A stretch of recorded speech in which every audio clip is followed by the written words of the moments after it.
It's been such a long time since Boston led the way. It's more than a feeling.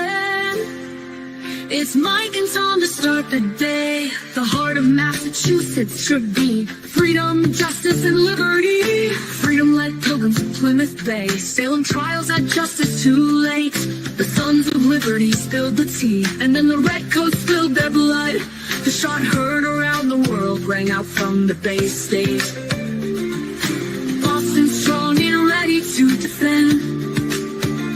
It's where revolution started and ends. It's been such a long time since Boston led the way. It's more than a feeling. It's Mike and Tom to start the day. Quincy Market, Freedom Trail, Charles River, Boston Harbor, Bunker Hill, Griffin Wharf, Fenway Park, Omar Charge. It's been such a long time since Boston led the way. It's more than a feeling. It's Mike and Tom to start the day. Hey, hey, hey. Hope everybody had a dynamite weekend. We are on our way to Plymouth.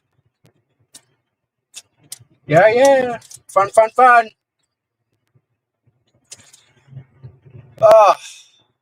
Busy weekend, huh? All sorts of stuff happening.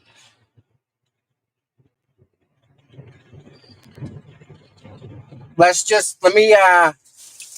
me just say something real quick. If you guys and girls have not watched Mike Crawford's show from yesterday, I know you may have missed it. It's okay. You really should go back and watch Mike's show yesterday.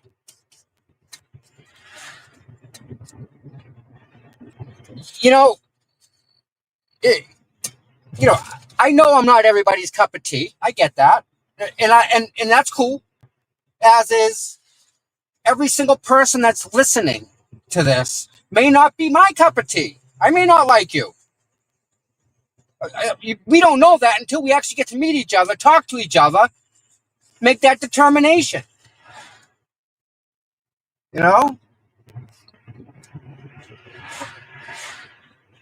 So, with that said, back to Mike Crawford. Some of the stuff that he does isn't my cup of tea. We're in a bad area real quick, just so you guys know. The reception here is horrible.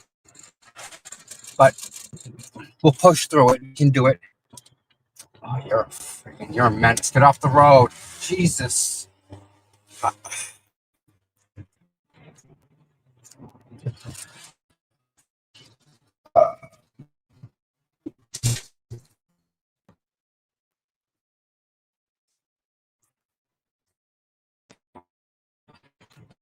All right, here we go. Sorry about that. So back to my Buffett. I'm sorry. He was in his zone, in his wheelhouse yesterday when he did his show, and it just clicked off. Bing, bing, bing, bing, bing. What he was talking about is the North Andover Police Department and how it's run and governed, okay? You guys would be appalled if you had to work in that type of condition. Imagine this. Imagine you go to work, you park your vehicle, you get out, you go into work, you get in the police cruiser, you get a call, you go drive, whatever. You're doing your job. You work your whole shift, and you come back, and your vehicle that you parked is gone. From the police department. From the parking lot itself. That's the chief the chief, their own chief, was taking the officers' vehicles and moving them far away just to bust their balls and be a dick. No reason. What if you had it, like Mike said yesterday, and he nailed it? What if that person or that officer had an emergency at home? Kid's sick, gotta come and get him right now. Whatever, right? To go to get the car's not there.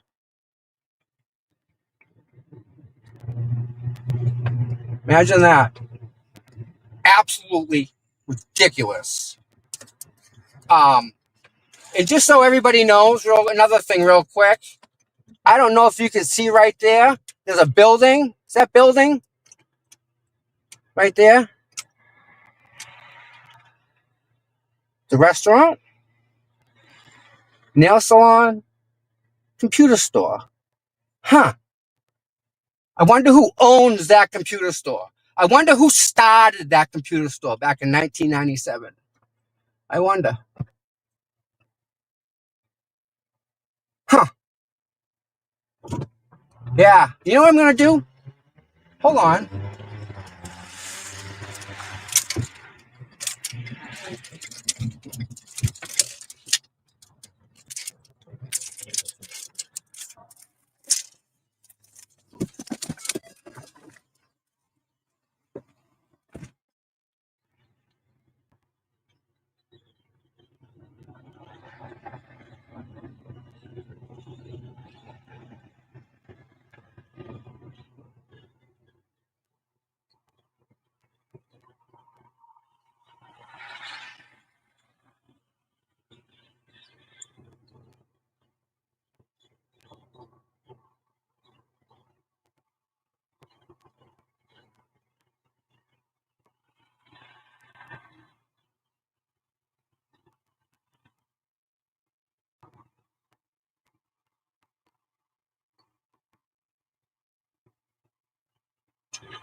Bye bye.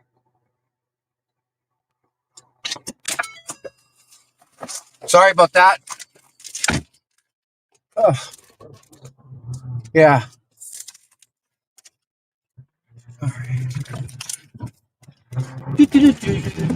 Sorry about that, guys.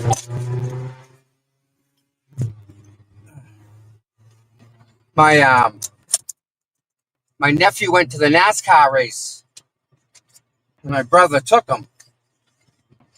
So I'm glad that they had a day, which is just you can't ask for more, right? It's all about the kids.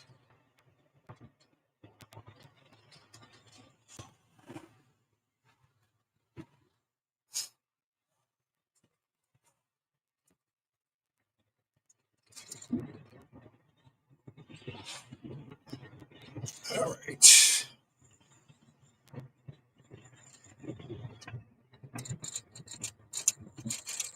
Yeah. So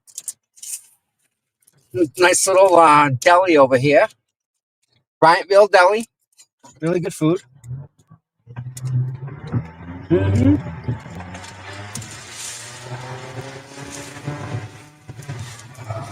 So um, back to Mike Crawford again. I'm sorry about that. Mike Crawford's show yesterday. I wish I could do a whole show just on his show because everything he said was dead on. Absolutely correct. That's halfway there. My friend runs that. Um, so yeah, Mike Crawford really did a great show yesterday. And if anybody knows how to get in touch with him or whatever, and I come up in conversation, I very impressed with yesterday's show. I think everybody should watch it because it's absolutely all true. Everything he said, everything. I've scuba dived in that water. It's a little sandy. Um, but Mike did a really good job on his show yesterday. Uh, what else is happening? What else is happening? Karen, I can't believe this. And then I hear Kelsey's trial tomorrow is canceled. So um, that's just.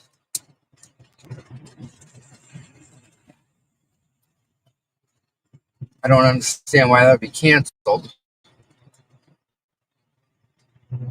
unless something medically or whatever behind the scenes is happening. You know, Bradle's pretty. Yeah.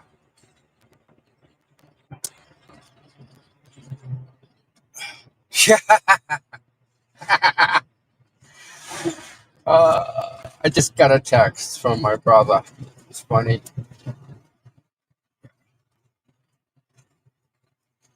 So yeah, so that's a computer store in Hanson. They've been in business since 1997.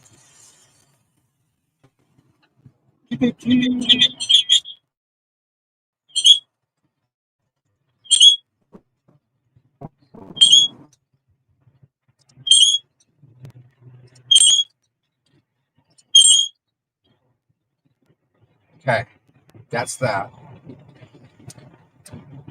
Yeah, now I can see what it is. Da-da-da. Yeah, maybe it's the yeah.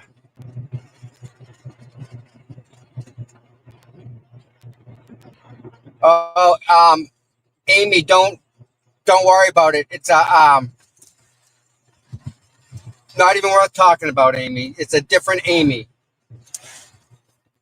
completely different Amy.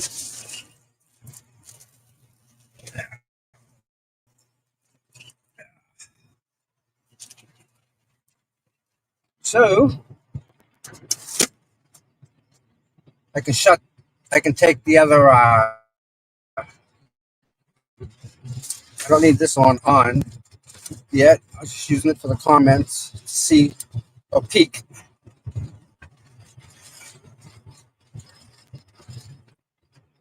Bang. Better, better, better. Much better for me.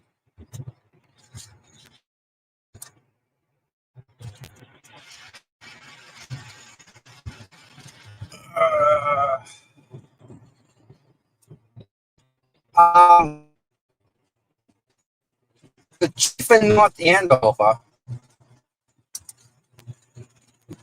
should probably take a look at that individual, but I forget his name.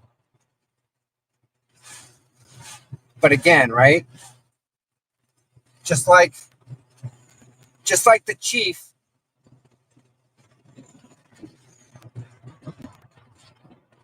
in Stoughton, right? If the FBI had enough to make an arrest, or any three-letter agency for that matter, why didn't she have enough to make an arrest? I'm sure she had probably more. If she's the one that gave the information to them, she said she provided it all. So I don't see why she wouldn't cooperate with the investigation, but why wouldn't they go and arrest him? And no one's been charged for John O'Keefe. Karen didn't do it, so that's not guilty there. So who is it? Who? Right? What happened to John O'Keefe that night? I think we're going to find out some stuff we didn't know. And I also believe that today in court, people are going to be a little taken back by some of the things that are said. Like, oh my God, you can't say that. Or, oh my God, no, we can't. No. But if they're going to allege these things, they need, and these are lawyers, they need evidence to back it up.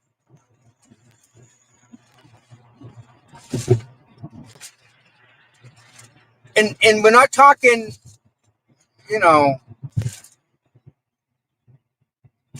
third person stuff. You can't use that. That's hearsay.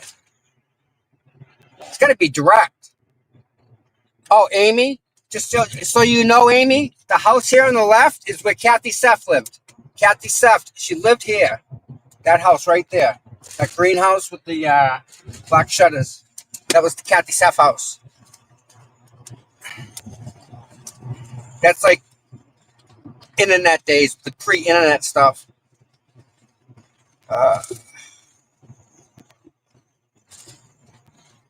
You know what? Can we all do me a favor? Yeah, that's exactly. Yeah, Cop's daughter. Oh my God, Cop's daughter. I'm so glad you're here. I haven't seen you for a while. We're asking if you were okay because no one. I've been asking. I haven't seen you. Great to see you. Thank you. Woo-hoo. That's cool. Thank you, God. Yeah, Amy. That's supposedly where she lived. Yeah. All right. So, can we all take a second and can we all share this stream? Is it possible to like share it?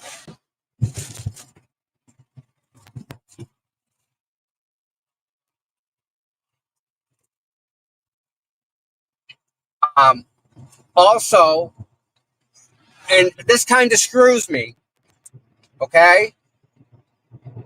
But because you all shared it, what's going to happen is I told Melanie that she can use my stream. So if Melanie streams it, some of y'all,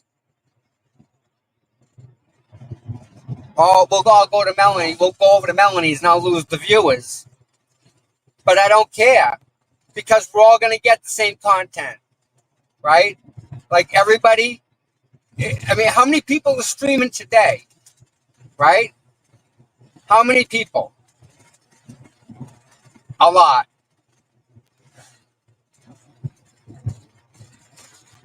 but they're just going to stream the courthouse, the court feed, right? What you guys get here is you guys get the good, the bad, and the indifferent. You get the before, you get the middle, and you get the after. And for some reason, and I don't know why, but stuff just happens. Don't understand it, but stuff happens.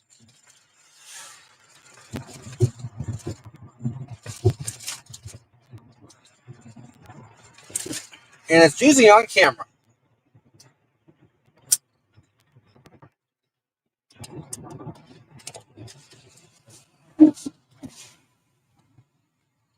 Nice day out.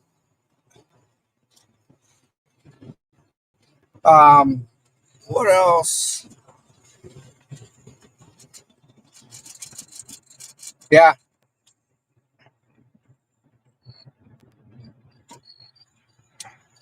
This is a new courthouse. There's nothing around here. It's just the courthouse. So when we go here, you know what I'm talking about. It's a pretty courthouse.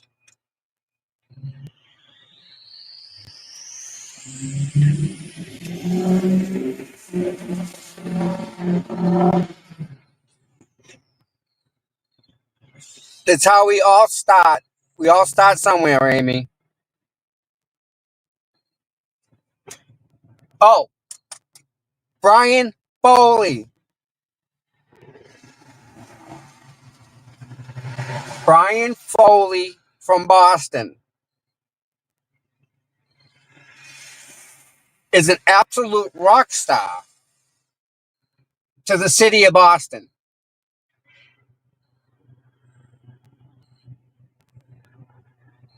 He is an up and coming leader of the city of Boston. He's trying now, and he's young, and he's trying now to get a seat. And he just can't get in yet. For whatever reason, he just can't get the votes.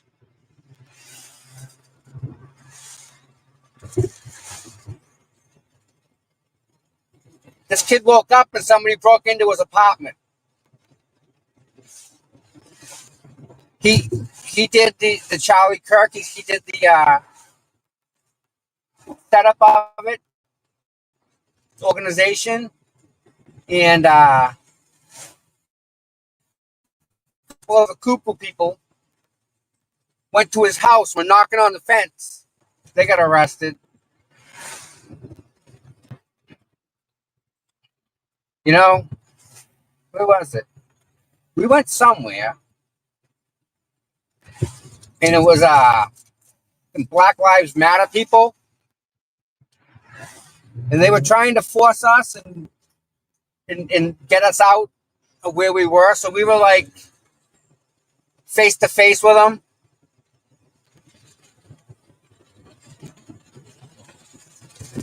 Yeah, very close quarters, very close.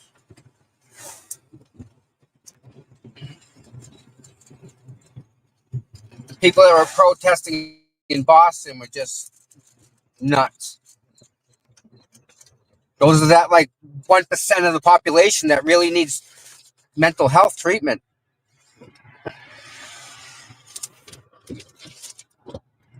Because they are, without a doubt, closed-minded. They won't even listen to anything.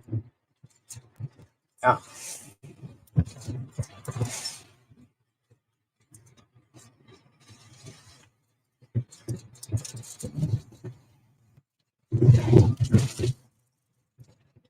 Go ahead. Go ahead. Go ahead. Just run around in front of me. It's okay. Tough spot, but I mean, I could have made that swing. And the hazard drawn. Thanks. That house right there in the corner is my drill instructor's house. Lieutenant Mike Gray.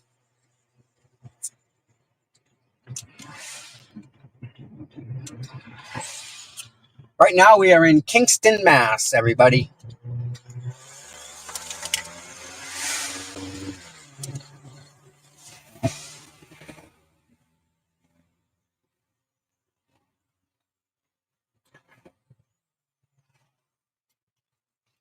I'm gonna jump on the highway right up here. Uh, so everybody update on Mike.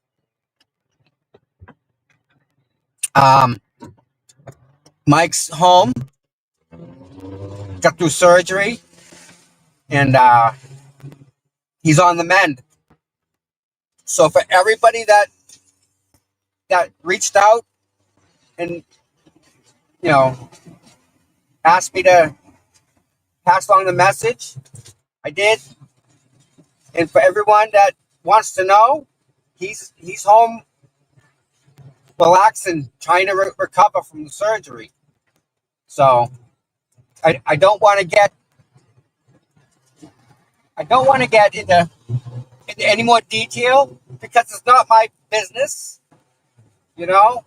I mean, he's my friend, and I care about him. Don't get me wrong, but I don't want to go putting out all his stuff out there because it's not my stuff, and I would never do that because that's personal, right?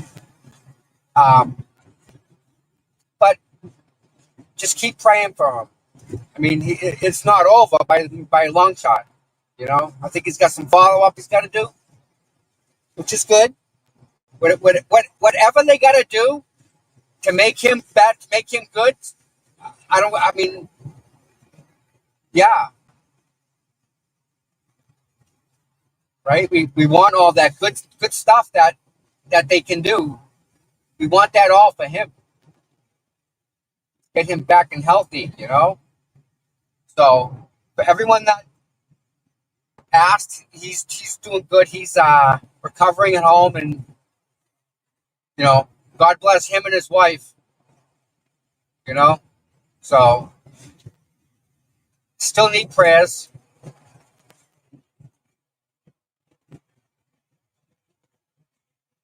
Yeah.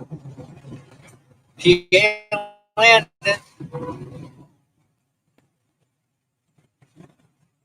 I did some work for them.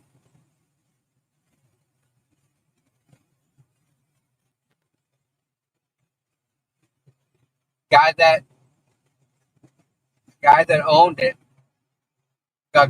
I guess they were doing something with the weights when they were paving this road right here. 'Cause they do big work like highway stuff. So when they were doing this road, somehow like they may have got built for more weight in asphalt than was put down. So I don't know. I don't know. But the Genesis right there. Sharp looking car, man. I love the Genesis.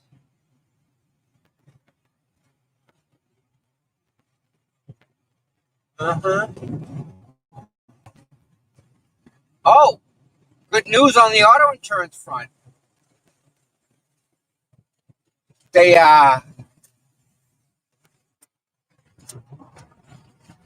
They're looking in to see what they can do about my rates. Paying almost $3,000 a year is ridiculous. Not doing it. Not doing it.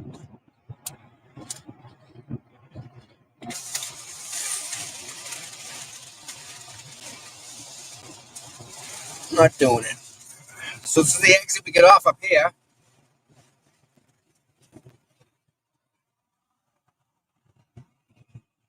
Should have brought my fishing rod. There's a nice little place to go to, right down here.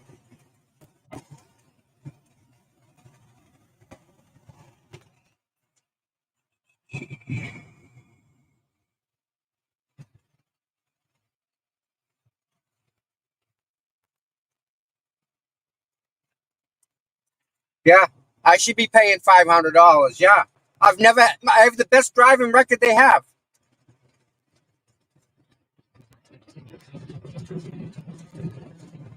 No tickets, no accidents.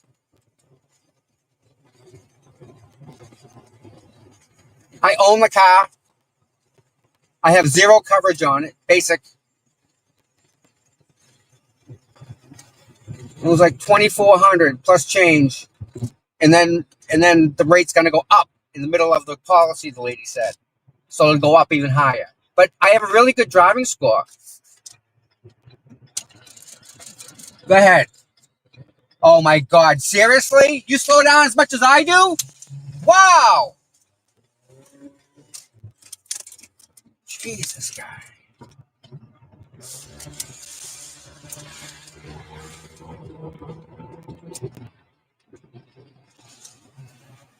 Haha! Get back on the highway. Yeah, yeah.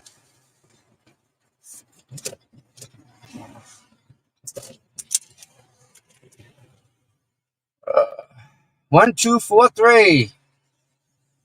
Low, kind of a low number vanity plate, if anything. Who's a member? I see that. Who became a member? Amy became a member. Thank you, Amy.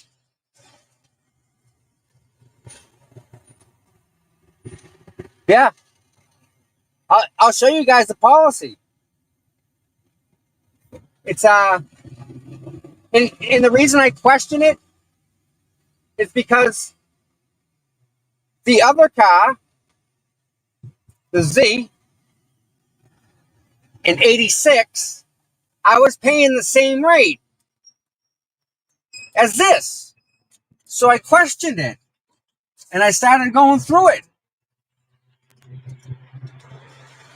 So started looking at that and started asking around, and it's a little bit suspicious.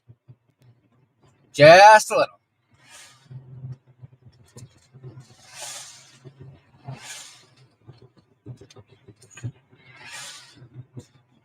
Hiring correctional officers and nurses. Nice.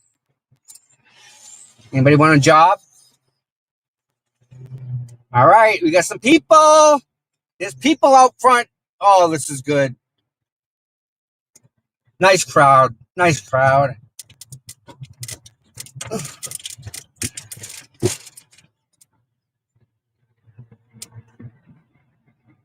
Got to be the line to get in.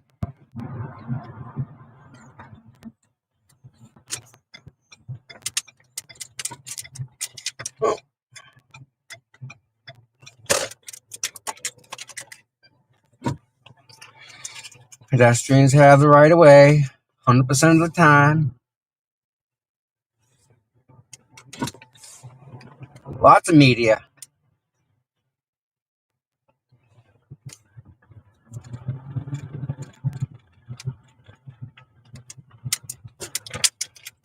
Mm-hmm.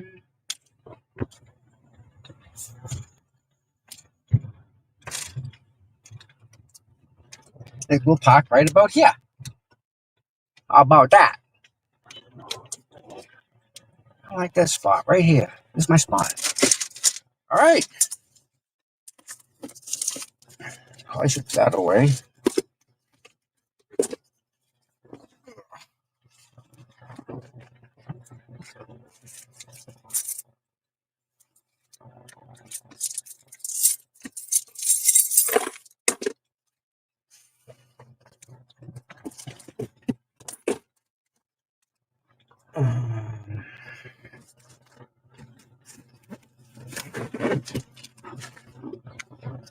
All right, what do I do with the other? Do I use the tablet at the same time, or what do I do with the tablet?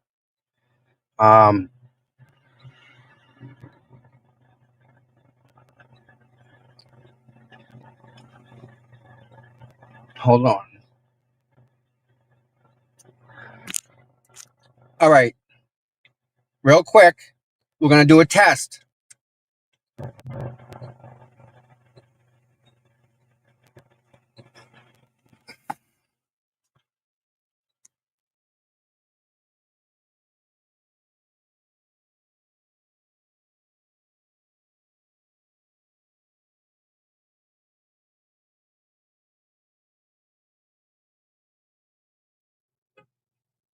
I want to just give them a.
How can that be?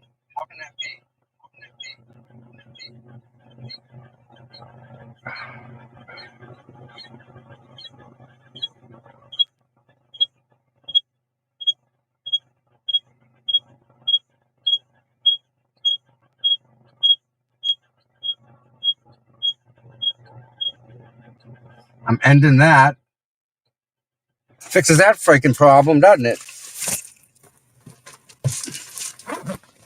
Thank you for making that decision. I'm not putting up with that. Now, this is how it goes. The phone, the connection. The minute I walk over there, I'm sharing with everybody else in the same area. So it may get choppy. I'm just saying, it might get choppy.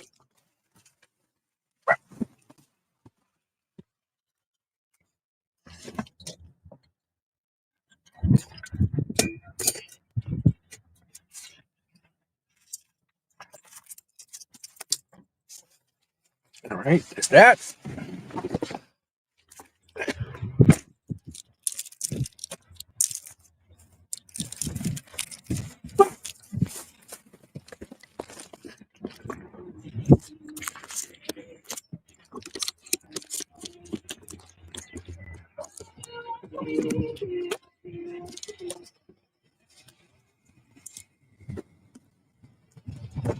How you doing today? How are you? Very well, thank you. Mr. Reed's here.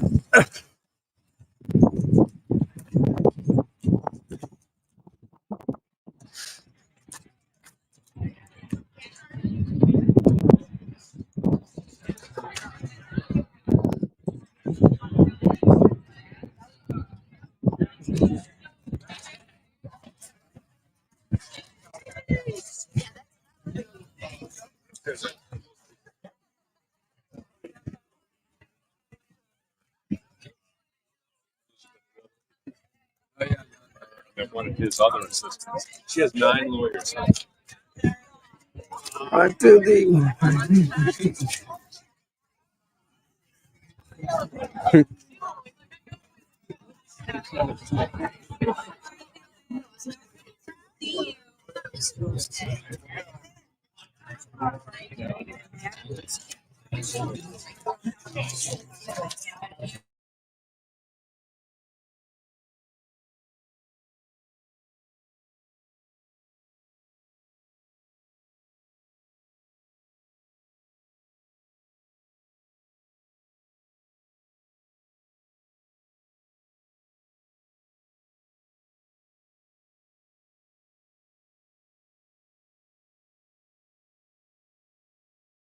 courthouse I'm a little way too familiar with. Yep. Because you know my sister-in-law, Lisa, Okay.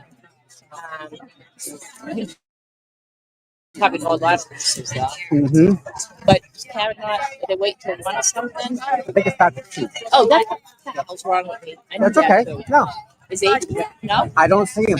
And you would think you should do like a big circle around him wherever he goes. Oh no. Everyone getting pictures. Yeah, That's fine. I think he stinks. I stand back. But In case anyone's yeah, taking pot shots at me. there's a lot of is that Brian over there? No, Brian. I thought the guy. See that guy walking with the hat, walking away. I thought that was Brian.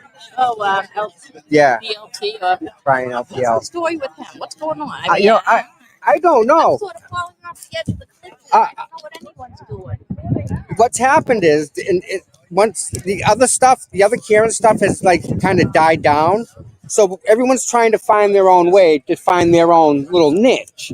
So it's kind of like you just wake up and you're trying to come to like, where am I? Yeah. What's going on here? That type of stuff. I've always walked to the beat of my own drama. So Yeah. But who's here? I recognize Scott. Yeah. See, I don't recognize people without their attire on. Without their attire. Without their freaking Yeah. I know. those yellow hats with the eyes and stuff on. Oops, sorry, that's running. Yeah. So the people that are here have been the people that have been following this whole thing from way back. Oh, I ain't been, but Yeah. from my couch. Yeah. Oh. Yeah. No, these are the people that actually get up off the couch. Yeah. And end up helping Yes, as much as they can. You know. exactly. Just showing up kind of is really the easiest part. But it's also kind of the part that. Oh, it's hard if you live in you can't, but you live way out, what, Whitman or Yeah. something? See, I even know where you live. See? Watch it, Tommy. I know. And the reason I know your name is because it's my dad. Yeah. And then you had your falling out. So it's all these little gossips in between gossips. And I'm not just sick of it. I try. Like, I what- ignore it for so long until I can't, and then I what just made kind you of. become the bad boy? I'm the same person I was when I woke up before Karen started. But So listen. So here's the funny part: the people that are accusing me of like doing this for money, well, I stream it. you should make it. I was making $3,400 a month, and they took it away from me. Gone. My retirement. So now I'm here making up for it, right? Showing up, and the people that are complaining are all the people with the cameras in their hands doing the same exact freaking thing. So what's that tell you? That they don't want me doing it. Yeah. So I'm all set. I'm gonna show up and I'm stick the camera right in their face and say I'm here. Good for I don't me, care. but not for thee. Yep. Yeah, There's a lot of that going around. anyone else I should not go nice and talk to or I like it. I mean, I know there's someone around here, and I hate to say names in case you go. Yeah.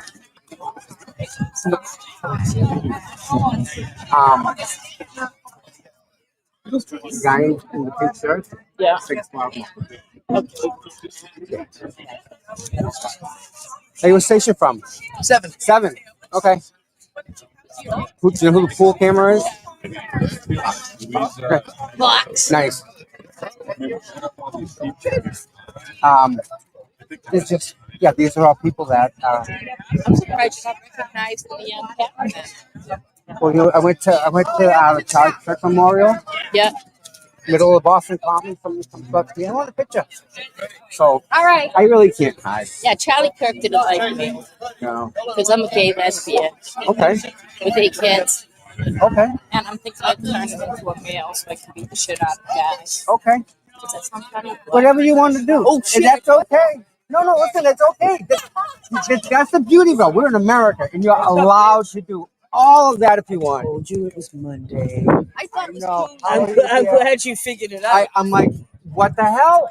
I'm glad you figured it out. Yeah. Now, what's your name? Laura. No, She's been Okay.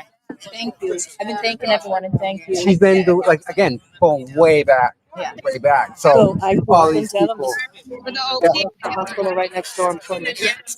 Not full time though, per week. Full time. Yeah, yeah. There you go. It was awesome. So half my life I do that. So that's weird for me. Yeah, it's like, It's yeah. weird Isn't it? because Yeah. you can see this courthouse from my kitchen. And then I happened to put my phone on today and I was like, I thought I got two phones. Yep. They're all there. They're all there. I thought it was Tuesday. Yeah. That's Rodney. Rodney goes to a lot of standouts, like the ones in Whitman, Abington, Bridgewater, Flag. Yeah. So he's in. It's funny. I was just saying that. He's giving me the kudos. Yeah. The hoo-hoo. We laugh about this. Okay. About the same people. Well, because same Don't- people think they own the whole boots on the ground Right. when they I'm don't. also opposite of all you guys. Right. I'm more a Democrat. My grandmother was president of the Democratic Committee. Don't talk about it. I know. Yeah. But I just I Me don't too. take Republicans. Right. I'm married to a Republican. That's all it is. And guess what? I don't care on that. And again, right? You can be whatever you want to be. You can be whatever you want to be. Yeah. It was delicious. I could go like at least 3 times. That's wrong. Can't do that. That's so Can't wrong. do that. And I was like, Especially a woman liberal. We have the backbone of society. But you want to know this? You ready for this? Listen, if you talk to anybody, there's always going to be one thing that they will be liberal on themselves. They can be the most conservative person that they want to be, but there's one thing on their own that's Yeah, personal. Trump's liberal with the women. They'll be liberal for whatever on one specific topic, and that's it. So everyone has it. This is how it Look is. at the camera. right, but they'll say, What are they doing? They're taking this is B-roll footage to put it all together. So Oh. when they make their footage at night, at night, they're gonna say we're not necessarily going to be in. they're gonna say two or three supporters. I got my came. big outfit on too, but I don't care. I mean, to look cute. I just I rolled had scrubs on. I went from hospital There's a scrubs to this. hospital scrubs to the. Good. How are you? Oh, over there. I know. Hi. Good to see you. Thanks for coming down. This is cool. Thank you. And I got divorced. Oh, Oh, there you go. That's even better. I fought for my daughter here. You'll never forget that one, right? I fought for my daughter here for 11 and a half Nice. years, and they fucking took her. I shouldn't leave my kid, and guess what? Since the kids left, it's over. Hi. Good. How are you? Yeah.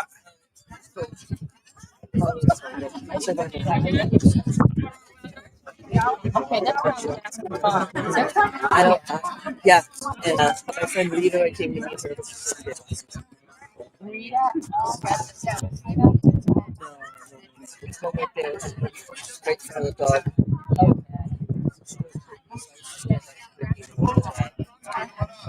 We just sit there. How's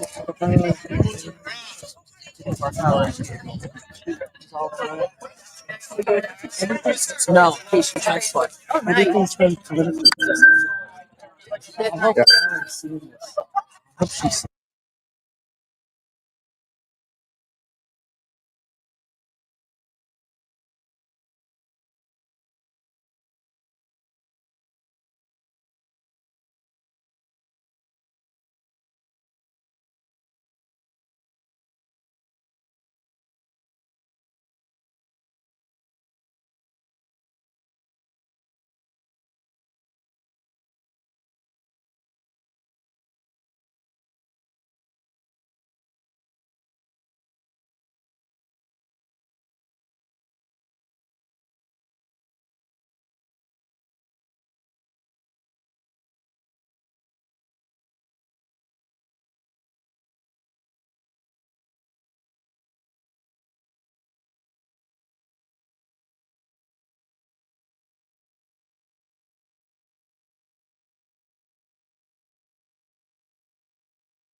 Oh. All right, there we go. How's that? Is that better, guys?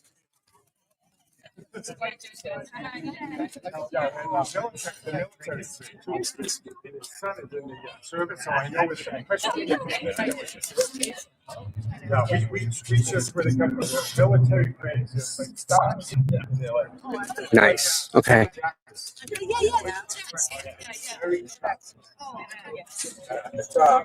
It doesn't have to. I have the guy next to the stove.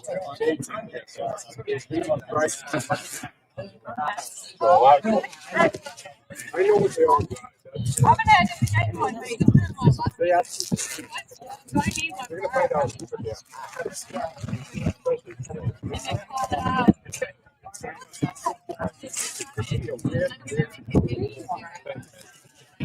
Hey, how are you? Good. How's everything? Yeah, quite the thing.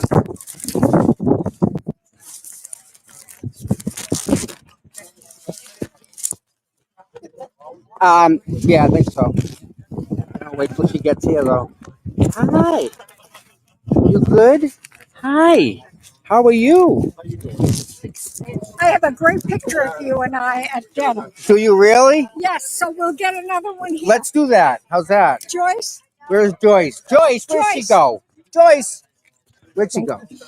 Oh, she's talking. She's talking to Ted Daniels. My son, I have to send him a picture of you. Okay. I'm sure you say hi to the cops. What's his name? Jim Nelson. Jim Nelson. I hope you're having a good day. We're here hanging out the court. We're gonna get another picture for you, though. That's cool.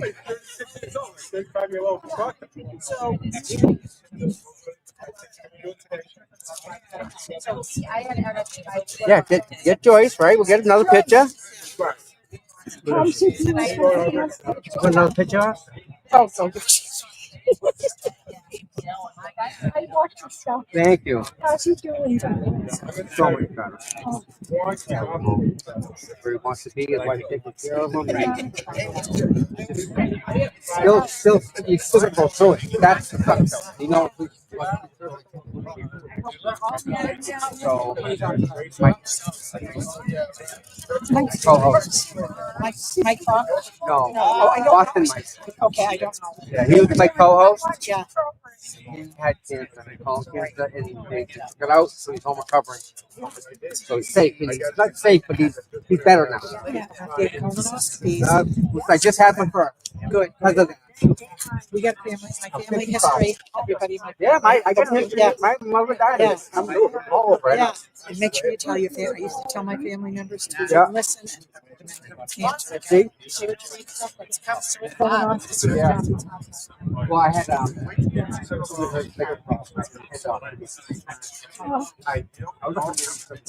you look like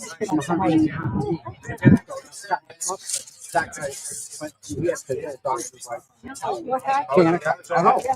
You tell me. I don't know. I food every day. I'm on I not speaking up.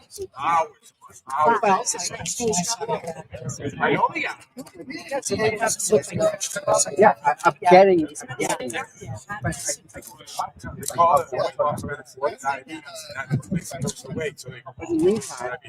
I lost 40 pounds. I need my work.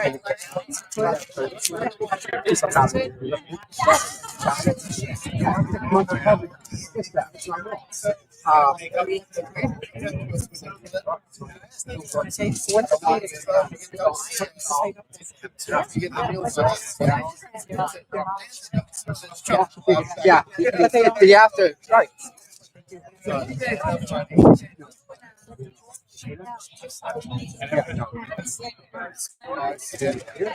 Never know.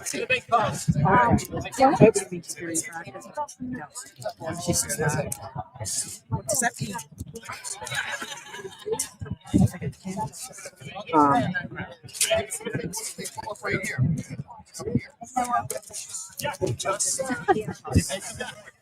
I could never be able to Down. Like, walk through the door. now she comes to the like. What you see, it's never not. She makes fun of it. It's like, I'm sure they do. So. Who are you talking to? Oh, yeah. Yeah, I think so. Yeah. Oh, I love that. Sweetheart. Yeah. I'm going to get another picture. Yeah. Take them. Get them. Sweet. All right. You all there? I'm trying to get Karen. That's coming up right now.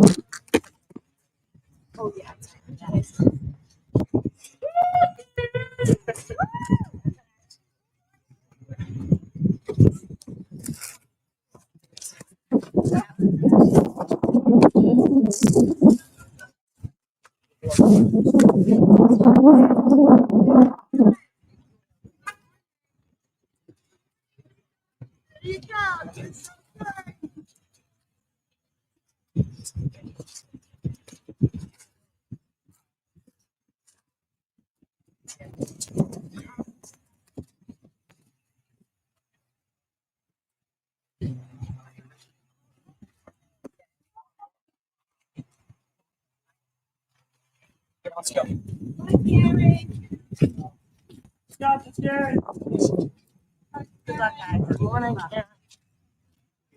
How you doing?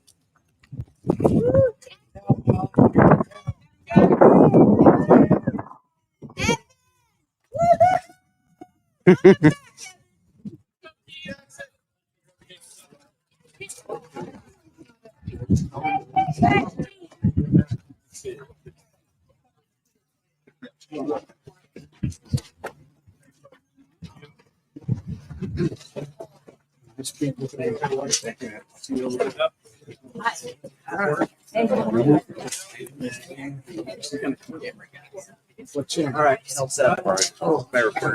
I know you. It's easy. Nice to meet you. Nice to meet you. Hi, how are you? I'm doing well. I have to go. Oh, What's the story? In like 30 That minutes. works. I don't know if I can do she's that. working. We're talking about that. Poor Megan. She's working. Not to get Yeah. There you go. I'll send it to her. Thank you. Right.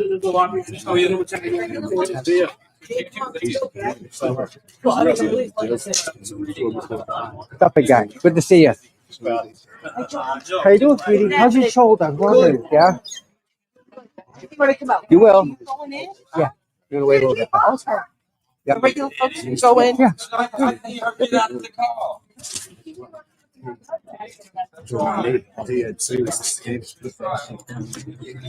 All right.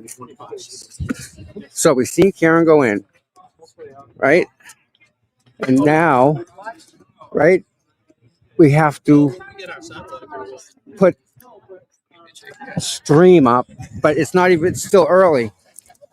It's 1:30 and it's still got time before it even starts. So again, I wish I had, how do I put it? I wish I had some of Mike's clips, Mike Crawford's clips from last night from his show. So that's got to be on your list of things to watch. And then you'll come here and kind of see what's going on with law enforcement in general in the state of Massachusetts. It's all just, corrupt. They're all corrupt. This trooper right here, corrupt. The system itself is broken. All right. See, that's the problem. I can't see the freaking super chat. So let me close this.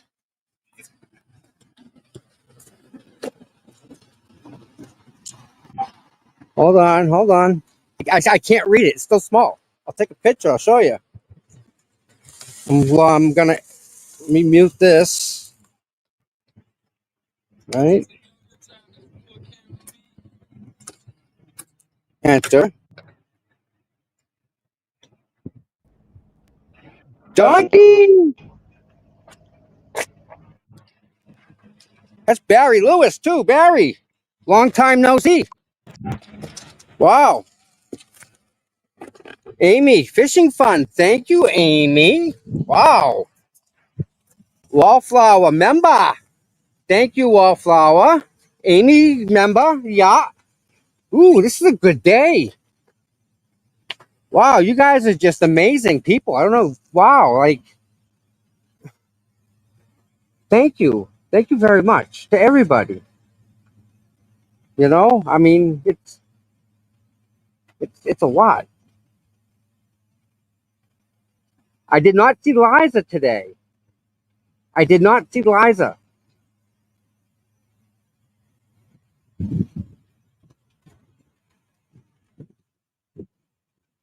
Yeah, Alan Jackson. Now I saw something Alan Jackson say was going on at 2:30 somewhere. So, um, you know, I don't know if I can go in. I don't know if I should. I know I can't record in there, so everything will have to go off, right? Um, I guess if I went in, right, I could like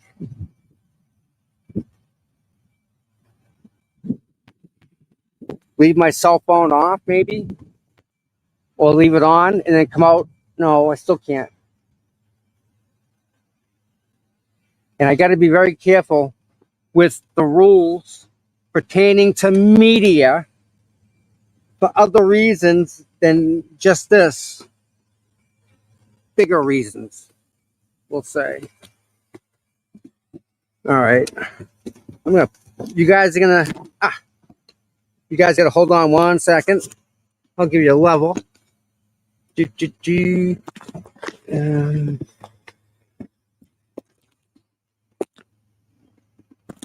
All right, hold on.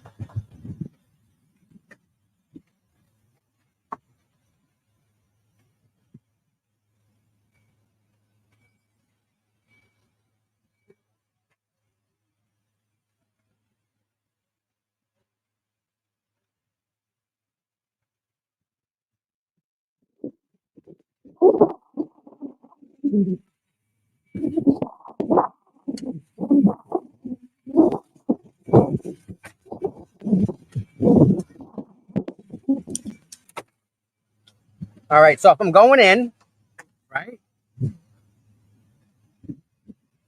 I have to leave stuff here.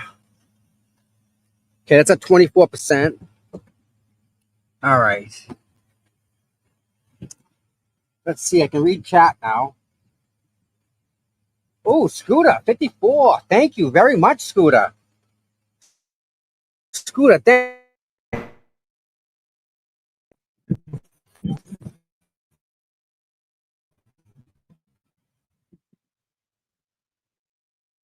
Just keep it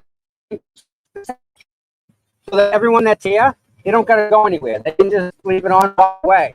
And you're gonna see, you'll get Karen, you'll get the try, you get what's going on inside. And then when it's over, you'll get what's coming on the outside.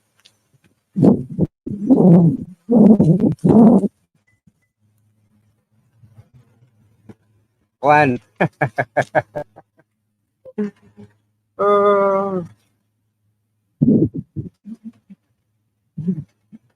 Real quick, gonna thank my mods for setting this up and doing all the background work and behind the scenes and setting this up and getting the link for the stream. I appreciate it a lot.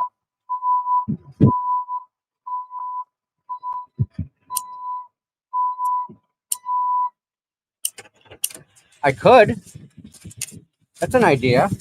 I could just leave this streaming in the car, looking out the window, right?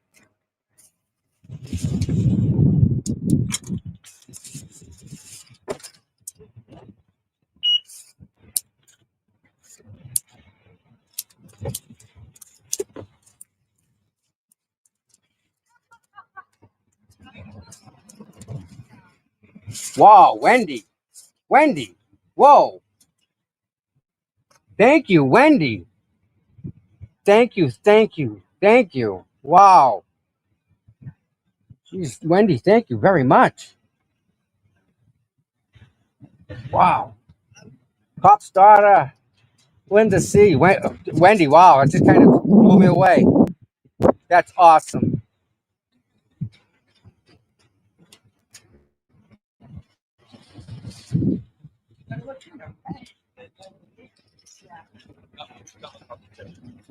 Wow. Oh, that's right. I remember. I remember. I remember. You did it. Found a way. Thank you. Thank you, Wendy. Thank you so much, Wendy. Oh my goodness.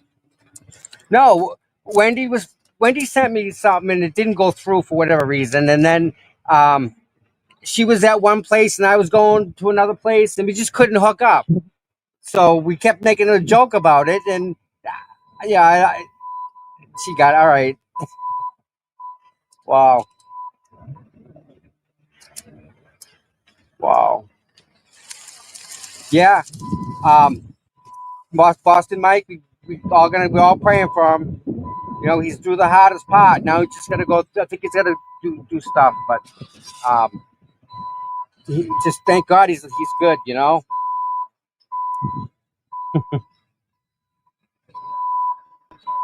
Well, that's true, Wendy. I gotta give it to you. Very persistent. Very persistent. Wow.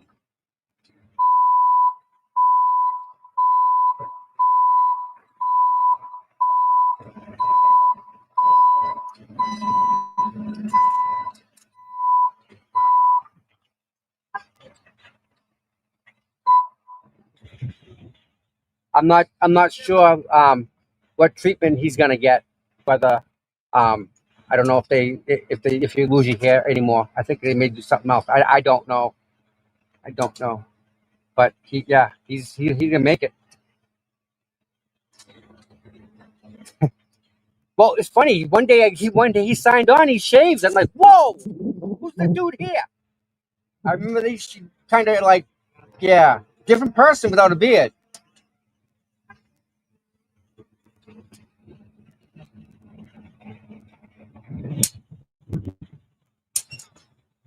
That's kind of funny. Hi, Melissa. And by the way, everyone that's in chat, thank you all for being here.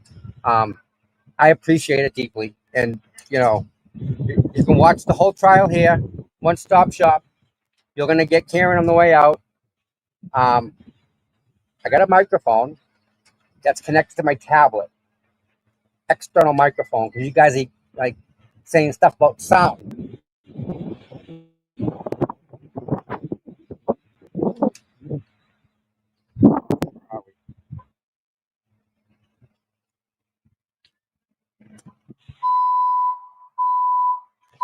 So I connect this to the tablet as its means of audio, video type of stuff, right? And you'll get good sound. I hope. I'm doing all I can. That much. Um, Real quick, one of my mods, I got to give her a shout out. Kristen Anderson. You know, sorry, girl, but I'm gonna win that. I'm gonna win that battle.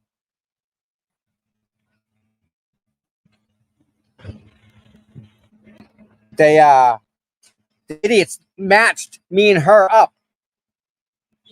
It's yeah.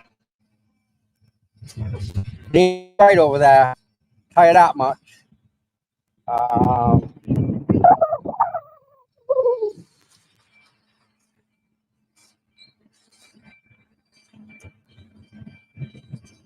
Select.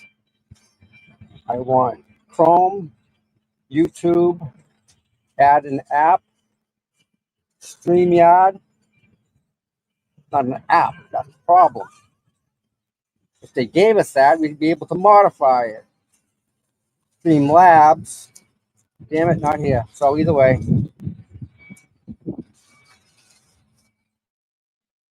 Okay.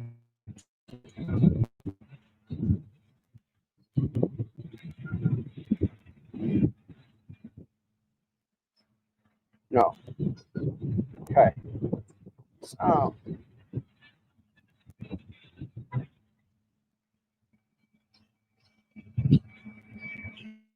To sound.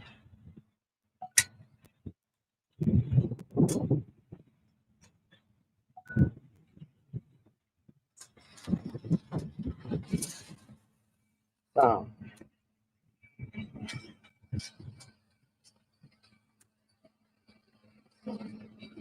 Okay. 1 second. I'm just trying to make sure I can get media. There we go.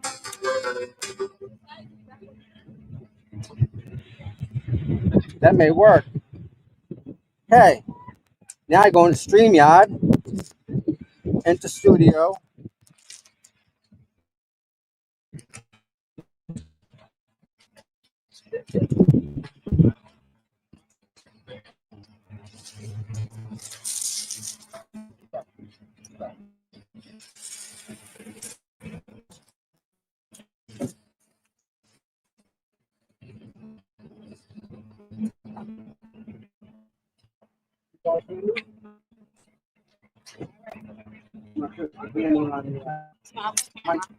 Mike, you hear me?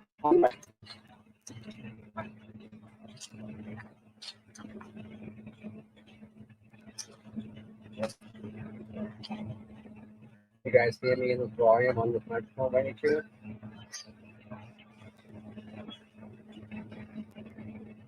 Anybody?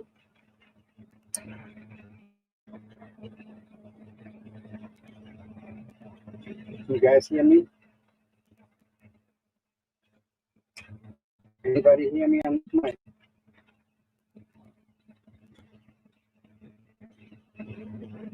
Can anybody hear me now?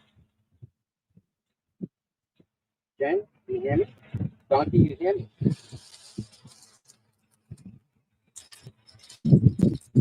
Why? Nope.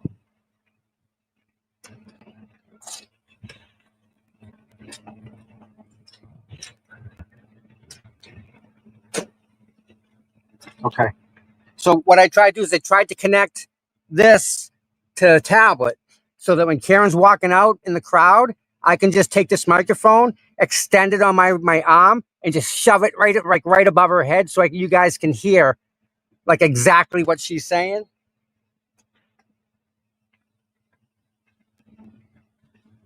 That's what I'm trying to do.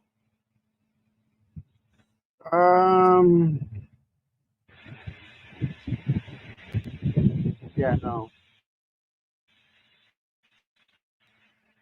So what I'm gonna do, you guys, is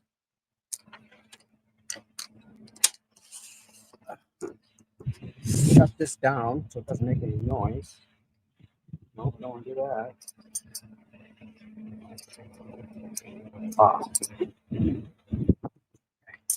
I'm gonna try and get through the metal detector with all this stuff. Let's see what they say. Right? That's all you can do. Try. In the meantime, I'm gonna plug this in and charge it. Oh, there's gotta be a stupid way to make it work. It's gotta be. Yep.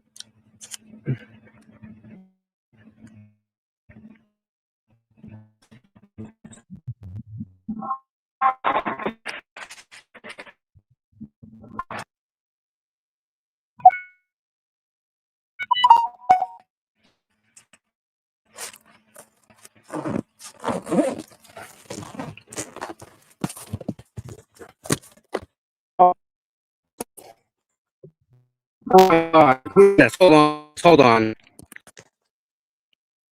Oh. No, I guess not. All right.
All right, sorry about that. That was my lawyer.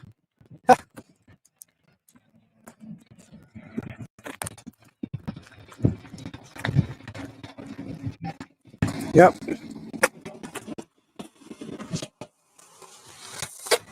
All right, I'm either gonna go that way.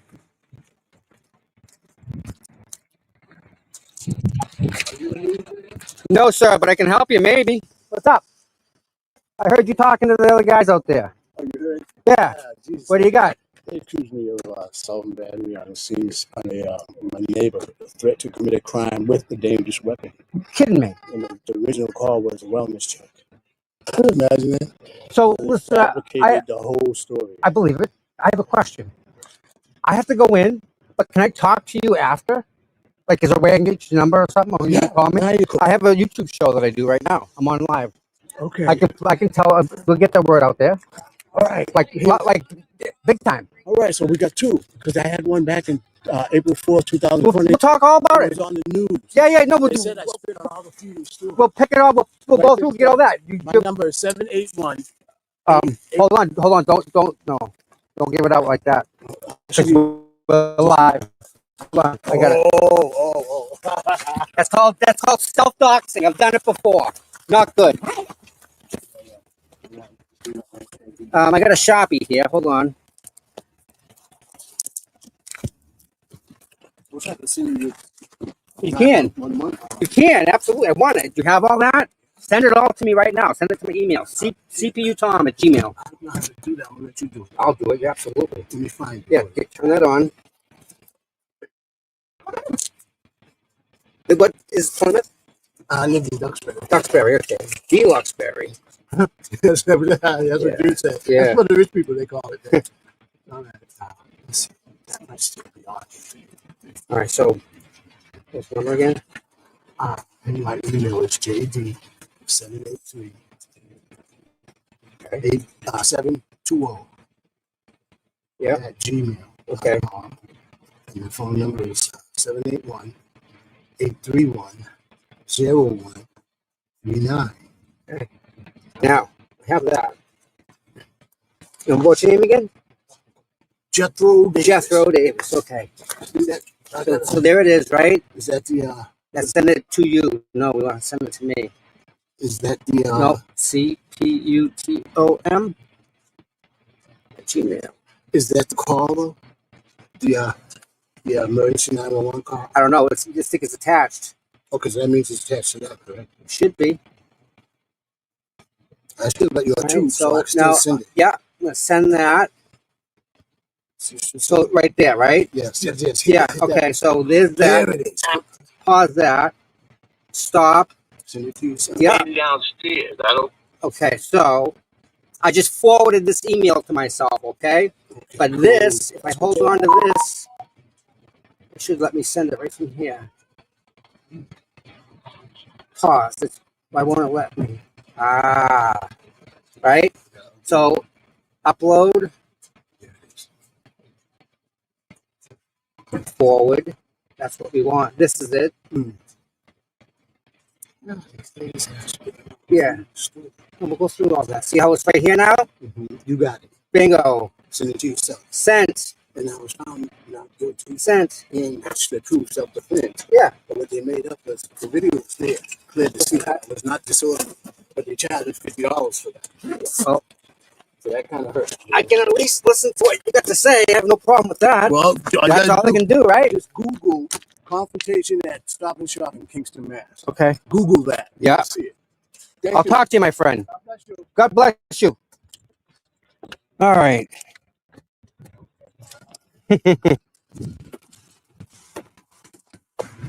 All right.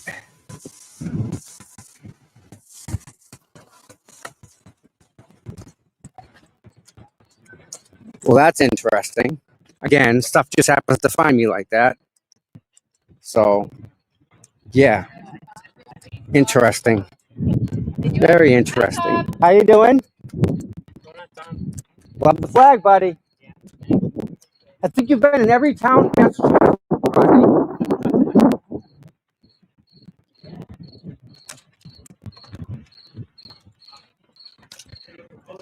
That's right. He's a really big supporter and does a lot of stand up.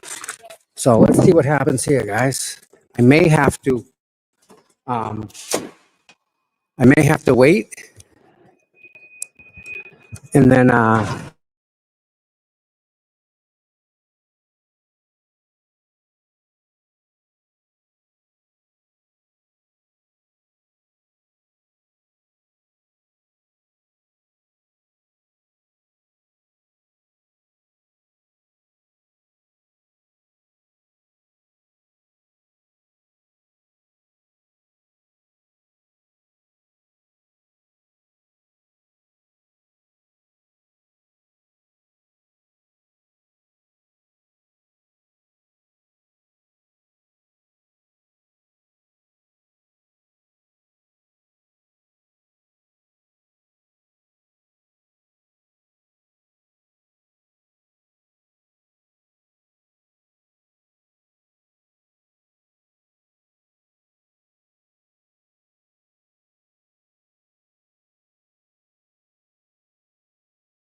so kind of the issue is I'm wearing a Karen Reed sweatshirt. And I'm gonna have to turn it inside out. You can't go in the floor. Yeah, yeah. But I have to turn this inside out. Inside out is fine. Okay. Absolutely. But I can put everything inside my bag, right? Okay. You just can't record Yeah, it yeah, yeah. outside. Yeah, outside. Yeah, I just Just stay loose and stuff. gotcha. All right? Thank you. No, I wasn't even thinking when I put this on. Come on, I'm sorry.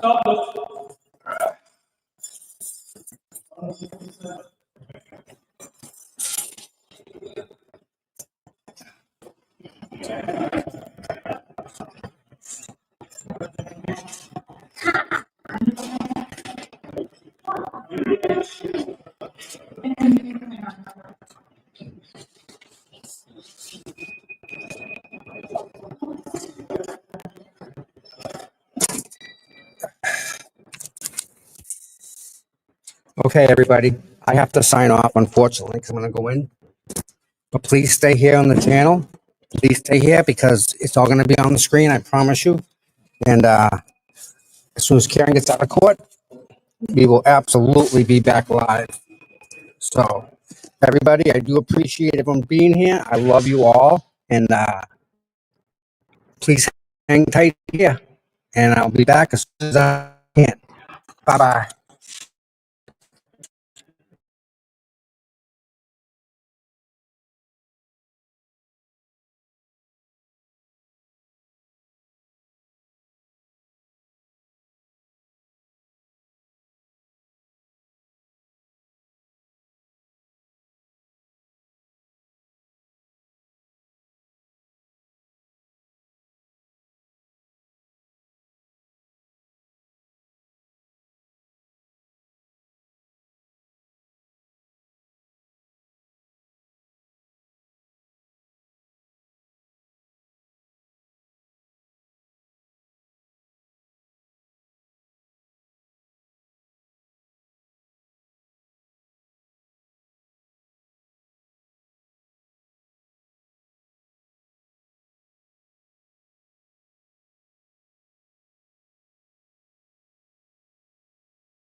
we've requested it from the DA's office. Okay. It is coming in from the DA's office in parts, and I anticipate we should have it all within the next 21 days, is my guess. Okay. All right. Procedural issues from the defendants. We can start with you, Attorney Seligson. Thank you, Your Honor. As we're anticipating the status of this case, it's important to inform the court that from Ms. Reed's perspective, we have affirmative claims that we intend to bring on her behalf. Those claims stem from the same facts that are at issue in this case.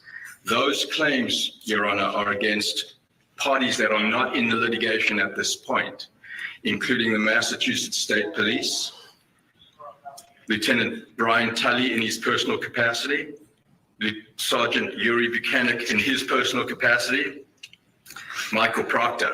Those claims would be in the nature of violations of Karen Reed's civil rights and conspiracy. The claims against the Massachusetts State Police would be negligent training, supervision, and retention of Massachusetts State Police troopers.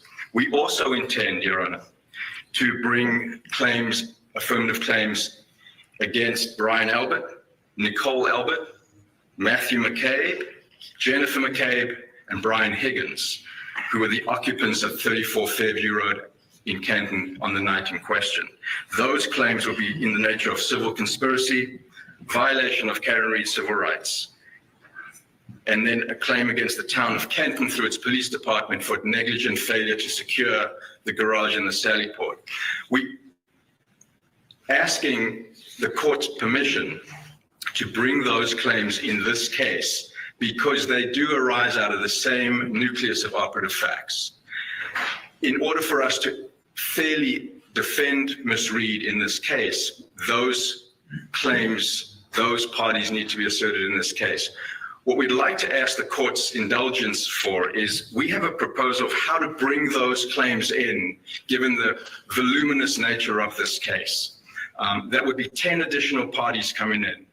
To do that, we would be alleging that the individuals in the House diverted attention away from themselves towards Ms. Reed, that law enforcement then acting on that diverted attention away from her, because the people in the House were either police or police adjacent who were socially and personally connected.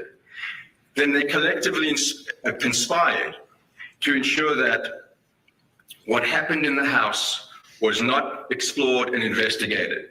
And instead, Ms. Reed was wrongfully targeted, maliciously prosecuted, made to face 2 criminal trials for the death of John O'Keefe, and is now facing allegations of wrongful death, all stemming from the same claims.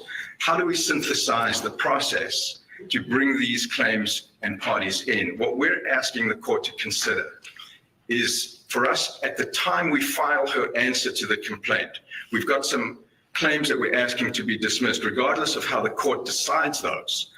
We still have to file an answer on her behalf. Our suggestion would be to file those claims against those parties in the same pleading.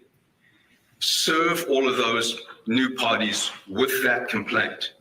Allow them 30 days, not the normal 20 days, to respond so the court can have one hearing on whether some may bring dispositive motions, some may file general answers, so that we can then decide how and who is in the case and proceed forward.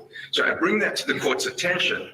And I'm happy to brief it so that Mr. Diller can have an opportunity. Well, at a minimum, you're going to do that. I'm envisioning what the plaintiffs are going to say to this rather extraordinary process, but go ahead. But that would be, otherwise it's going to be a very unwieldy, delay-inducing process, and we're not looking to do that. This accounts for trying to conserve judicial resources, trying to have a streamlined approach, at the same time making sure that all the claims and all the parties are in this case. The alternative would be for us to file a separate action on Ms. Reed's behalf, alleging these claims, and then move to consolidate immediately with this case, which Your Honor has broad discretion to allow. The point being, the claim should be in this case. they all arrive out of the same facts. They're not separate. And that's essentially what we'd like to do. We'd like to brief that, Your Honor, and have the plaintiffs respond and then proceed from there. Okay. All right, let's hear it then from the Waterfall. Yes, Your Honor. We are in the process of completing written discovery propounded to us from the plaintiff. We're under extension until next month. We anticipate that will be completed then. We as well. When you say an extension, this is an agreed to extension? Because the tracking order is what it is. We'll get to that in a little bit. It's been agreed to, Your Honor. Okay. And then, Your Honor, we're looking at depositions, but we don't want to consider noticing depositions yet until a lot of the document requests have been answered and the subpoenas for keeper of records. We haven't seen any of the records. We're aware of them certainly from the criminal trial, but there are a lot of records, as I understand it, that are still to be produced so that we would then proceed with depositions as warranted in conjunction with counsel and obviously picking dates that work for all. But that's what we foresee in the immediate future, Your Honor. All right, thank you. Let's hear from C.F. McCarthy then. Your Honor, with similar vote as to Waterfall, we were putting finishing touches on our discovery responses. The last leg of it is just collecting communications from employees throughout the incident, some of whom no longer work for C.F. McCarthy's, but we anticipate having that included in the very short term and getting that over to my brothers. Okay. All right, thank you. Let's hear from the plaintiffs then in terms of the response to the procedural issue that was raised in particular by Ms. Reed's counsel. Are you aware of the circumstances that they're seeking to join 10 additional defendants into this action? Absolutely not, Your It's the Honor. first notice you've gotten? Of course, I would expect. Not how the court that- system likes this stuff to work, folks. Right, I would expect the courtesy of the meet and confer to at least let me know. Obviously, they can choose not to do so. That's their prerogative, but I certainly would have liked to have been made aware. Section 1983 actions, I believe, Your Honor, would have to go up through the federal court. We're not seeking to have this case removed in the federal court. We started in the state court. We're intending to move forward in the state court. We would like to have the state court, Plymouth jury decide this case. So to the extent that my brothers and sisters and all of those who are involved believe that they have other legal rights and they want to pursue other legal theories, that's their prerogative to do so. When it comes to interfering with our opportunity and right to justice, we're not looking to sideline that, Your Honor. All right. Any response, counsel? Thank you, Your Honor. You're asking for permission to serve a motion to advance this procedural proposal. So Mr. Diller is not being surprised by the argument that we're going to present to the court. He will have an opportunity to respond. There's no requirement that civil rights claims be brought in federal court. In fact, this court has jurisdiction over those claims. They all stem from the same facts, Your Honor. In the plaintiff's complaint, there are allegations that we need those parties to defend against. This is not just a wrongful death action.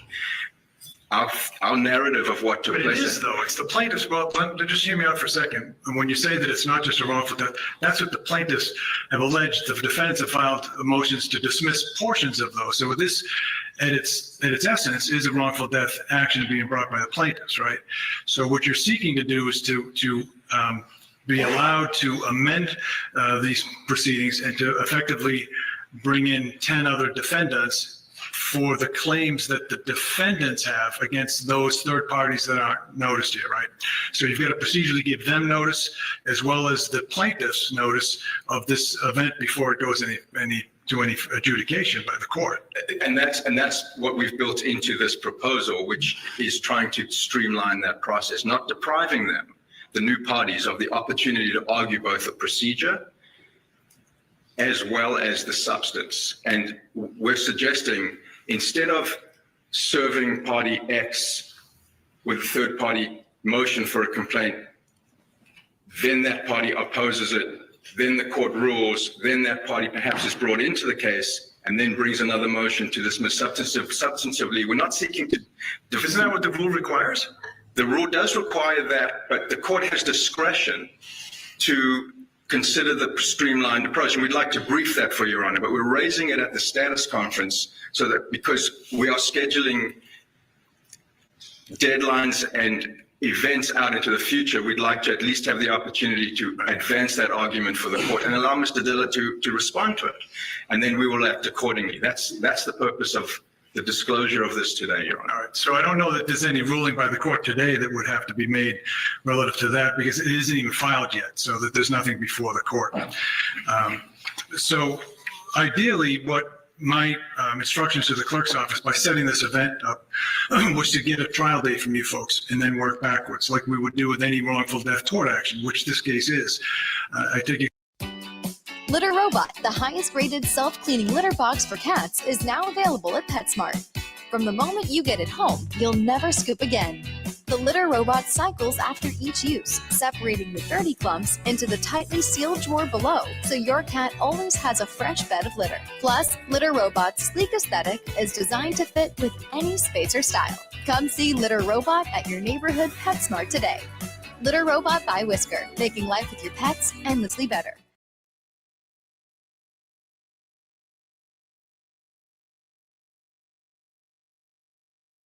I get asked all the time about Social Security benefits and what happens when your spouse passes away suddenly. It can all be overwhelming. So, can you receive survivor benefits if your spouse dies before starting to collect Social Security? The good news is yes. You could be eligible for 71.5% to 100% of your spouse's benefit. Even if you're divorced, you may be eligible to collect a spousal benefit as long as you were married for at least 10 years. You can find a lot more information about your Social Security benefits at aarp.org/Social Security.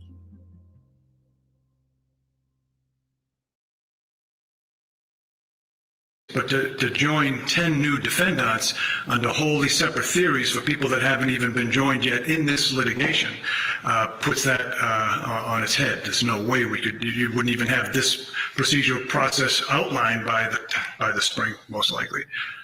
I understand that, and that's the dilemma that we're trying to bring to the court's attention because there is going to be an affirmative. Well, you're saying an affirmative. You said earlier affirmative defense in this case, which those would not be affirmative defenses. Those are wholly separate third-party causes of action against people who are not part of this litigation, correct? So it's not an affirmative defense. It's not an affirmative defense in the traditional sense, but it is part of the defense in the face of the wrongful death claims. The wrongful death claims stem from the same facts that the affirmative claims would be seeking to be pursued against. So it is the same set of facts. If we were to file a separate action, Your Honor, where Karen Reed is the plaintiff and these parties that I've identified are the defendants, we would be pursuing down two separate pieces of behemoth litigation when we can consolidate them at the same time. That's what we're trying to suggest may be a more streamlined approach. And it's not intended to delay. It's actually intended to try and synthesize the process and conserve resources, attain judicial economy without prejudicing the plaintiff. Discovery is already ongoing. But to have two depositions, for example, of parties in two separate cases, where we can have one and the claims could proceed at the same time, just seems to make judicial sense. That's why we're raising it. But we'd like to brief it if the court gives us that permission. Okay. All right. On that last discrete issue, anything else from the plaintiffs? We have served them with discovery, asking them, they have a burden if they're going to do affirmative defenses to establish that there are third parties who are responsible here. That can be their affirmative defense, but they have a burden to prove that. And if they can't meet that burden, then it should never come into our case. If they're seeking to overlap these two cases and throw it as far wide ranging as they just announced, then there's no way that we would not be prejudiced by their strategy in the plaintiff's underlying case. All right, those issues are reserved. I certainly am not going to make any ruling on that. There's nothing formally before the court, no written motion, no Rule 9A or 9C certificate, none of that stuff. So it's not procedurally before the court, but certainly I appreciate hearing the argument nonetheless that this may be the future landscape of the case. What also brings us here, when I noticed the status conference for today, the defendants have filed motions to dismiss. If you're prepared, I'll go forward on that, let you deal with the substance of the motions to dismiss. I have read through your material, so I get the gist of what the defendants are raising. Counsel, would you like to proceed? Thank you, Your Honor. As we've briefed, Your Honor, the counts that are at issue in the motion to dismiss are counts 13, excuse me, the counts 10 through 13. They are infliction of emotional distress claims. As we have presented in our papers, none of the plaintiffs observed the alleged incident that is described in the complaint. None of the plaintiffs came upon the decedent in close enough proximity to state a claim for emotional distress. There is no, the cases, Your Honor, limit when a claimant can claim emotional distress. The cases talk about temporal, spatial, and relational limitations. Taking the claim that Kaylee Furbush has alleged, that claim is for negligence / reckless / intentional infliction of emotional distress. And the basis of that claim is that there was a discussion on the telephone or discussion after Karen Reed had left 34 Fairview in Canton and had somehow started to fabricate a story about what had taken place. Kaylee Furbush was not at the scene, and the perception of someone dying is not an actionable claim under any case that we can find in Massachusetts state law. So she wasn't at the scene, didn't come upon the decedent, and therefore doesn't have the same types of proof, at least is played in the complaint, that would satisfy the limitations that the case law sets out, the temporal, the spatial, and the relational. With respect to the claims of emotional distress that have been brought by John O'Keefe's mother, father, and brother, again, they were not witnesses to the event.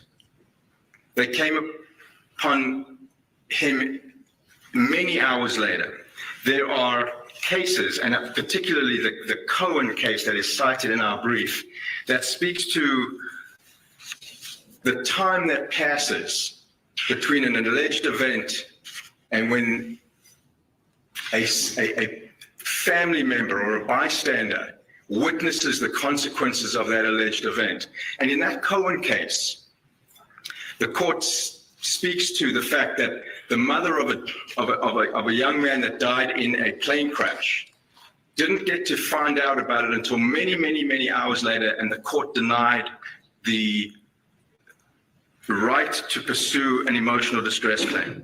More importantly, Your Honor, there is a remedy here. If for the sake of argument, there is a remedy here through the wrongful death statute.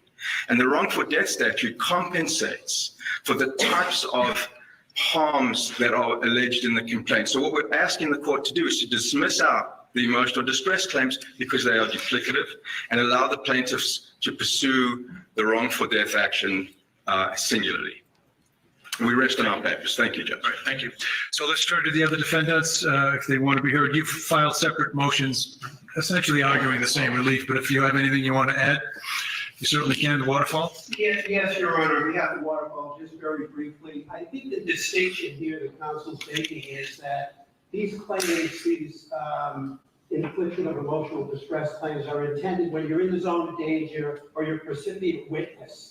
And in this instance, it's many, many hours later that the parents are seeing the decedent in the hospital. I think it's after 7:50 a.m. And so based on what the Cohen case states and in terms of the principles that the courts have applied here, It just isn't, from a relational standpoint, close enough in proximity to be able to advance this type of claim. And in terms of the wrongful death statute, those loss of consortium damages, the damages of the loss of the son, if the plaintiff is making this claim going forward, are in fact addressed in that statute and obviously would be available as remedies to the plaintiff. What about Semino versus Milford Keg Incorporated? I have a 1982 case that I found talking about the wrongful death, emotional distress injuries. Have you reviewed that case? I'll give this case site, 385 Mass 323. It's a 1982 case. It would seem to suggest that that emotional distress is really not preempted by the wrongful death statute. Your Honor, I think the wrongful death statute alone would not necessarily cover all of the damages, but my argument would be more in line with the argument that in terms of where they are in relationship to the accident, since it wasn't witnessed, and since it wasn't immediately thereafter that they came upon the scene in a roadway, in a driveway, and observed the decedent, I would argue, Your Honor, based on that, that that's a problem for the plaintiff moving forward, and that would be the court's consideration. I appreciate, Your Honor, that there are some differences in the wrongful death statute and emotional distress claims. Okay, thank you. Ferreter versus Daniel O'Connell's sons, a case that goes back to 1980, also kind of speaks to that issue too. Let's hear from C.F. McCarthy's on that. Anything else to add on the motions to dismiss? No? Okay. All right, great. All right, I'll take that issue under advisement. I do have some, I'll read through your briefs a little more closely. Allow us to. Yeah, of course. What I was going to say is that what will happen in just a few moments, I'm going to give the plaintiff an opportunity to respond to that. But I want everyone who's sitting here to understand that the comments I'm making now are not really doing other than just trying to tease out what the issues are. Motions to dismiss are not based upon the evidence, but rather on the allegations that are contained in the complaint. And those allegations, for purposes of a motion to dismiss, have to be accepted as true.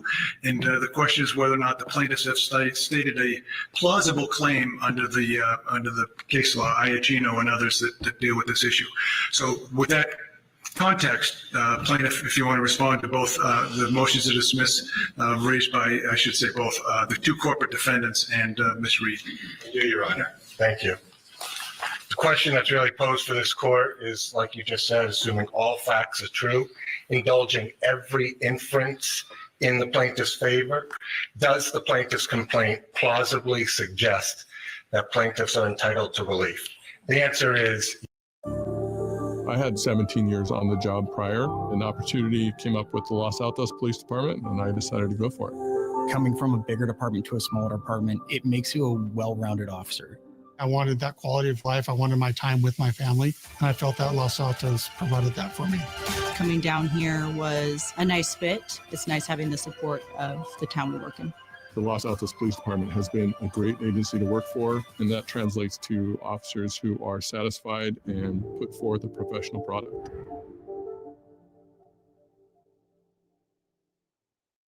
There's this myth that addiction is just lack of willpower, but that's not how the brain works. Opioid addiction affects millions of individuals and families, but recovery begins with one choice, and no one has to face it alone. QuickMD connects patients with a doctor online for opioid use disorder. Start medication-assisted treatment backed by science. No judgment. The scope of NIED claims by creating an arbitrary bright-line test for such cases.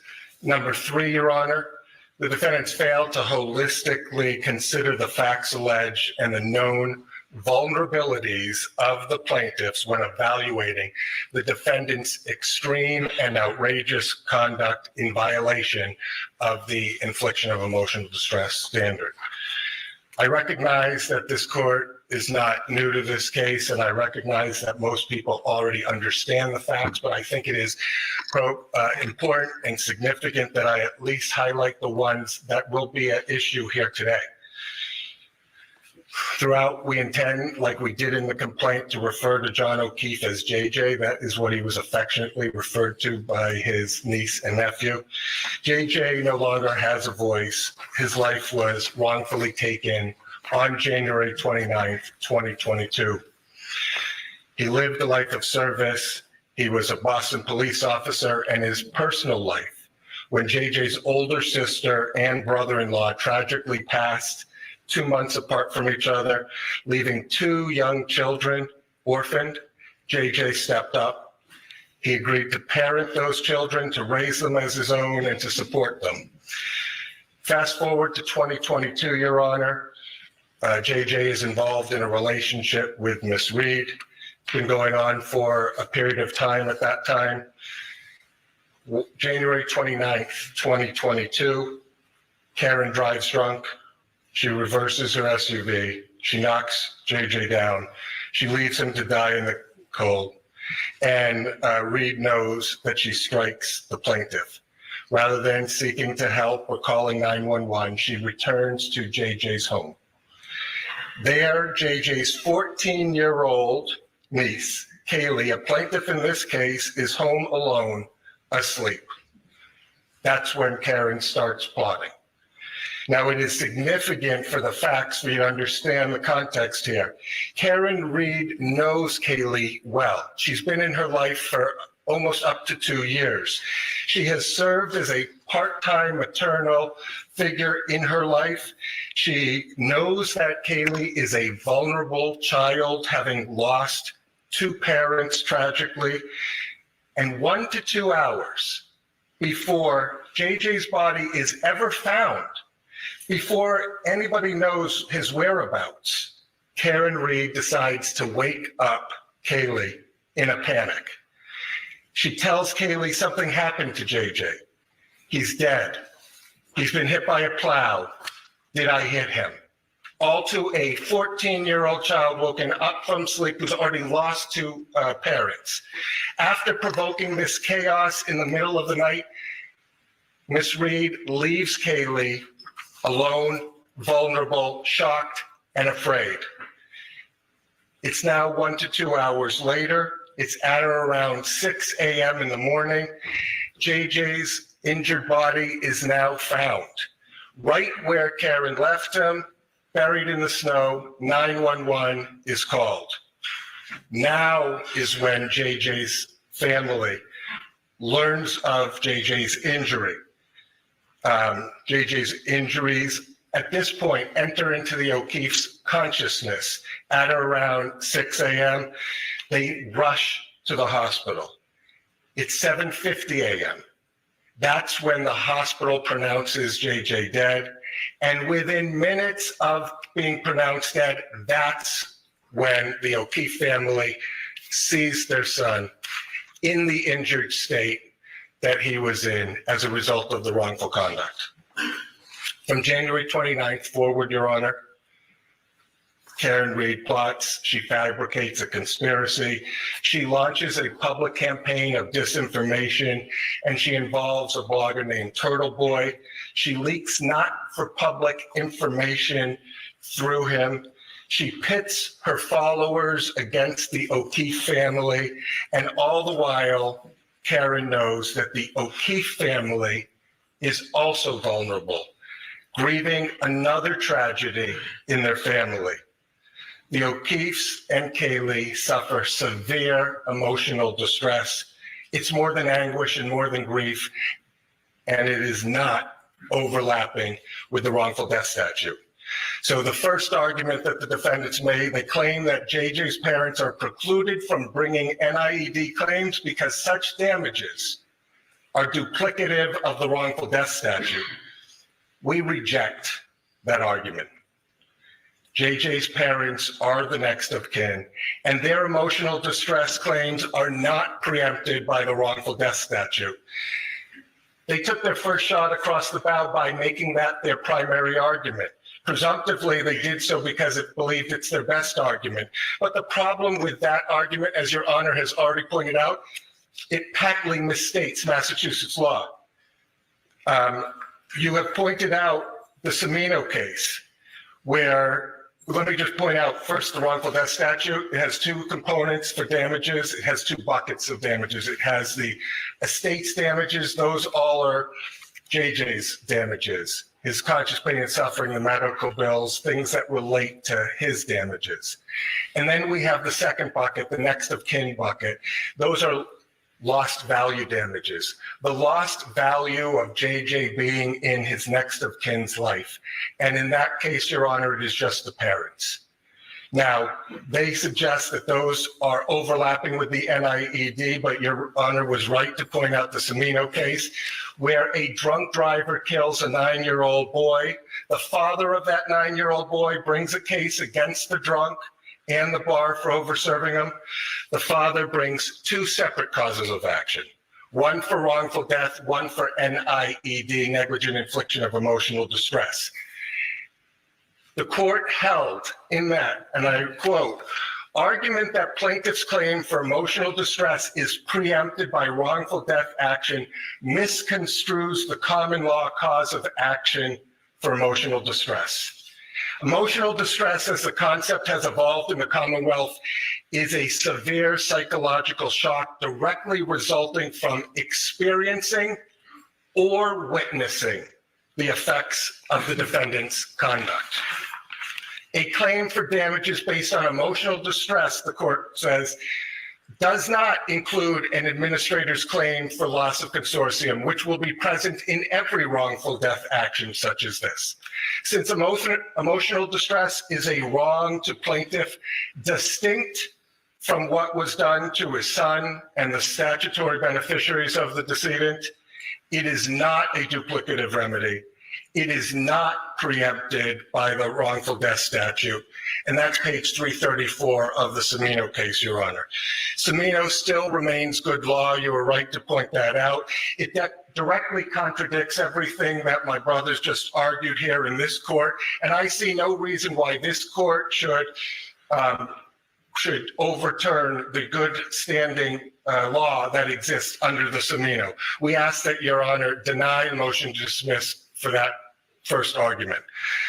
The second argument that they make, Your Honor, is that the plaintiff's NIED claims are not sufficiently contemporaneous with the alleged accident because the family sees JJ 7 hours after the accident. That the law does not endorse such a narrow, arbitrary interpretation of the law. It is misplaced for the defendants to focus arbitrarily on the time of the accident, because let's look at the law itself. The liability for NIED depends on number of factors: where, when, and how the injury enters into the consciousness of the plaintiffs. And it also requires the degree of relationship between those plaintiffs. But I repeat, where, when, and how the injury enters into their consciousness. It is misplaced for the defendants to suggest that it matters that plaintiffs were not at the scene of the accident. Because as you pointed out, the Farrader case stands in the exact opposite, where the plaintiff who rushes onto the scene and finds his loved ones injured has no greater entitlement to emotional distress for that shock than a plaintiff who rushes to the hospital, so long as the shock follows closely on the heels of. It is misplaced for the defendants also to suggest that there is a bright line test for the number of hours that passes between the time of an accident and when the injury enters into the consciousness of the plaintiffs. Your Honor has persuasive authority from the Zachary case that shows that an NIED case can survive even when the close family doesn't see the deceased body or the injured body until a day later after the wrongdoing. There is no bright line test. NIED is a fact-intensive analysis. And when we apply the law to the facts of this case, let's look at where, when, and how the injury enters into the consciousness of the people that we're bringing those cases for. It's 12:30 a.m. and nobody except Karen Reed knows about JJ's injuries. Defendant's wrongdoing continues into those early hours. She knows she struck him. She seeks no medical help. Instead, she chooses to cover it up and hide. With Monday.com's intuitive work management platform, you have the power. Not IT, not admins. You're in charge. So you can tailor work exactly how you love to do it. For example, you can add custom fields and choose how you like to view your work without needing help from IT. That's why over 225,000 customers love to use Monday.com. Because you have the freedom to build it exactly how you picture it. The first work platform you'll love to use. Monday.com. Because the injury becomes knowable only after they disclose it. The defendant's cited cases are inapposite. They have no relationship to what is being asked of this court. They all involve a motion for summary judgment standard, which is a very different standard than the one that we are talking about here today, the motion to dismiss, the lowest hurdle to overcome. They try to equate it to a mother who learns of the rape of her daughter 7 months later, but that rape was known to other people within days. They try to relate it to the Migliore case, which has no relevance because it deals with somebody who has no close relationship. They didn't even know the decedent, and therefore it doesn't meet that standard. And then they rely on the Cohen case, which I heard both sides try to suggest has relevance. But in that case, Your Honor, the mother learns of her son's death 7 hours after the death. That's 7 hours after the injury occurred. And by the way, it was already knowable 7 hours earlier by other people when that plane crash was projected and the son of the woman who brought the claim knew about her own, his brother's death. The mother is 1,000 miles away, so spatial proximity is not there, and she only learns of it via phone. Does not experience the injury and never sees the body. Contrast that with everything that we talked about, Your Honor, where as soon as it was knowable, they learned about it, they rushed to the hospital, they saw the body, and they saw the body within minutes of him being declared dead. The purpose of the law is to distinguish between emotional distress from perceiving an injury versus the expected anguish that any person would feel from the death of a loved one. I want to talk briefly about Kaylee and her NIED claim to suggest because of anguish that any person would feel from the death of a loved one. I want to talk briefly about Kaylee and her NIED claim to suggest because she wasn't at the scene or because she was not at the hospital that day and they tried to spare her of that, does not suggest she doesn't have a right. In fact, she experiences the trauma, the panic, the chaos of the injury, contemporaneous with Karen Reed waking her up in the middle of the night and exclaiming that her parental figure, the third that she has now lost, was dead, hit by a plow or her SUV. Notably, this enters into her consciousness before anyone other than the wrongdoer knows of the injury. To the extent that defendant seeks relief because Kaylee did not see with her own 2 eyes,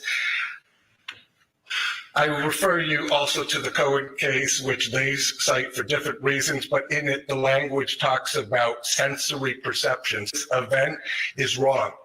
Otherwise, no blind person would have a legal right under NIED.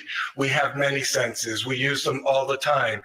And when it enters into our consciousness, it's hard to undo of it. It is very different from learning that your close family member has died. That is upsetting. It will be upsetting to anybody. But to have experienced the event or the injury and enters into your consciousness, that is the very reason and the foundation why NIED exists as a claim. So on that second, we also suggest that you should deny it because they experience the injuries. Closely on the heels of them being knowable and perceivable to anybody. Third, Your Honor, the defendants argue that the intentional/reckless infliction of emotional distress claim should fail because there's no extreme or outrageous conduct directed towards the plaintiff. But when viewed holistically, the facts demonstrate that Ms. Reed should have known her extreme and outrageous conduct would be detrimental to these vulnerable plaintiffs. And I use the word vulnerable plaintiffs because it's relevant to our case law, Your Honor. It's misplaced to suggest that the conduct needs to be directed immediately towards those plaintiffs. As long as she should have known that the emotional distress was the likely result of her conduct, that's sufficient under the reckless infliction of emotional distress standard. So how do we evaluate what is extreme and outrageous? It's fact intensive, but the law does recognize that some critically important factors that need to be considered when evaluating what is extreme and outrageous. Plaintiff's susceptibility, defendant's knowledge of that susceptibility, and the relationship between defendant and plaintiff. The case law all suggests that that gives rise to extreme and outrageous conduct. In evaluating whether defendant's conduct was extreme and outrageous, the courts should consider whether individuals at whom conduct is directed is known to be particularly susceptible to infliction of emotional distress. Boyle versus Wenck, 1979 case we cited to, Your Honor. Our case law has recognized susceptibilities to evaluate extreme and outrageous conduct to be a recent hospitalization in the Boyle case, a cancer patient in the Harrison case, elderly or frail people in the Bailey case, or children, minors, based on their age in the Sarkonis case, all that we've cited to, Your Honor, and I'm happy to give you cites.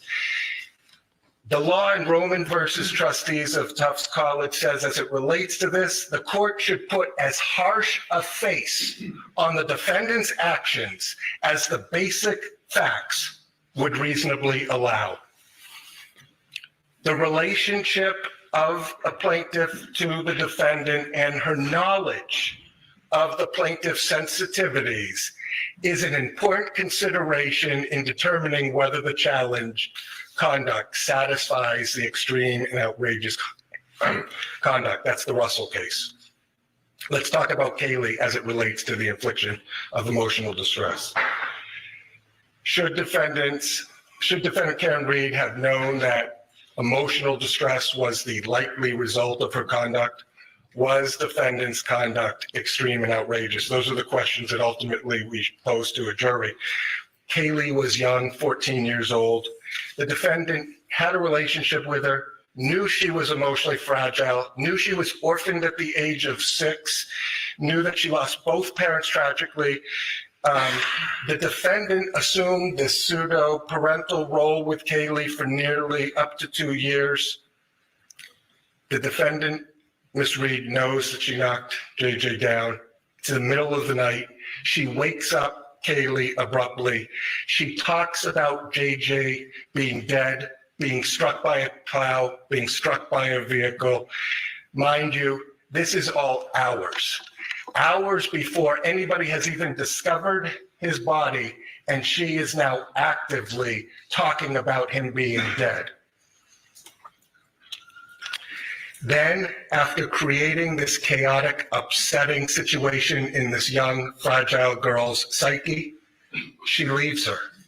She leaves her home alone, shocked and frightened. Compound that by defendant's choice to speak her false narrative publicly, to use social media, to leak public information through Turtle Boy, to control that narrative. Why is Turtle Boy out there saying the O'Keefe's family period of grief has expired and they are now fair game? Who leaked the autopsy photos that got published by Turtle Boy for this vulnerable family to have to be exposed to that they weren't seeing before? To the extent that the defendant argues that this is not extreme and outrageous, remember the law. It is the jury's role to decide whether the defendant's conduct was rude and clumsy or extreme and outrageous. That comes right from the case law. As it relates to the family, Your Honor, should the defendant, Karen Reed, have known that emotional distress was the likely result of her conduct? Was defendant's conduct extreme and outrageous? Again, those are the questions posed for a jury ultimately. But the law says conduct which the actor should have known would result in distress is actionable. And the plausibility standard, the motion to dismiss standard, which is where we're at right now, Your Honor, simply calls for enough facts to raise a reasonable expectation that discovery will reveal evidence of the illegal conduct. Margaret and John have now buried 2 children. Paul has buried all his siblings. Defendant always knew this. She has always known their vulnerability, and yet she creates a calculated and malicious campaign of disinformation designed to hide the truth in this case. She pits the O'Keefe family versus the Reed family, and a reporter who she asserts editorial control publicly proclaims to Reed supporters, the O'Keefe family's period of grief has expired and they are now fair game. Discovery will track how much leaked information defendant should have known would result in distress to the O'Keefe family. To the extent that the defendant suggests that this case fits nicely within any other case decided on this issue, remember the facts and circumstances here are exceptional. We wouldn't have these TV cameras or a full courthouse if they weren't exceptional. That is why we are here, Your Honor. It doesn't fit within a nice box like every one of those cases I cite. The Polay case where we talked about false police reports and harassment petitions were not considered towards emotional distress because they were petitioning activity. I want to talk about that briefly, because what Ms. Reed has done is not petitioning activity. It is not asserting a defense within a courthouse or having her legal counsel assert that defense or testifying at a court hearing. Instead, what Karen Reed is doing is not petitioning at all. She is waiving her Fifth Amendment privilege. She's speaking anywhere and everywhere that would give her a friendly audience with editorial control. She's gone on Dateline, Nightline, 2020, Fox 25, Boston Magazine, Vanity Fair, WEEI, Turtle Boy, HBO Max, ID Discovery, etc. There are more. This is an exceptional case that requires exceptional discovery, that requires us to decide this matter by a jury, not by a motion to dismiss phase, Your Honor. It is not like the Quinn case that they cite where there's an open adulterer involved, and so they think that's not extreme and outrageous. And it's not extreme and outrageous like it has nothing to do with the employment case where they fired somebody who had a criminal case pending, then they brought them back on, and he didn't like the way that they treated him after he was found not guilty, which is different, by the way, than innocent.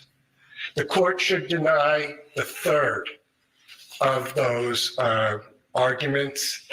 They should know that plaintiff's susceptibility and vulnerability are at issue in this case and are the very reason and foundation why it is extreme and outrageous conduct, and that defendants' improper actions would cause severe emotional distress.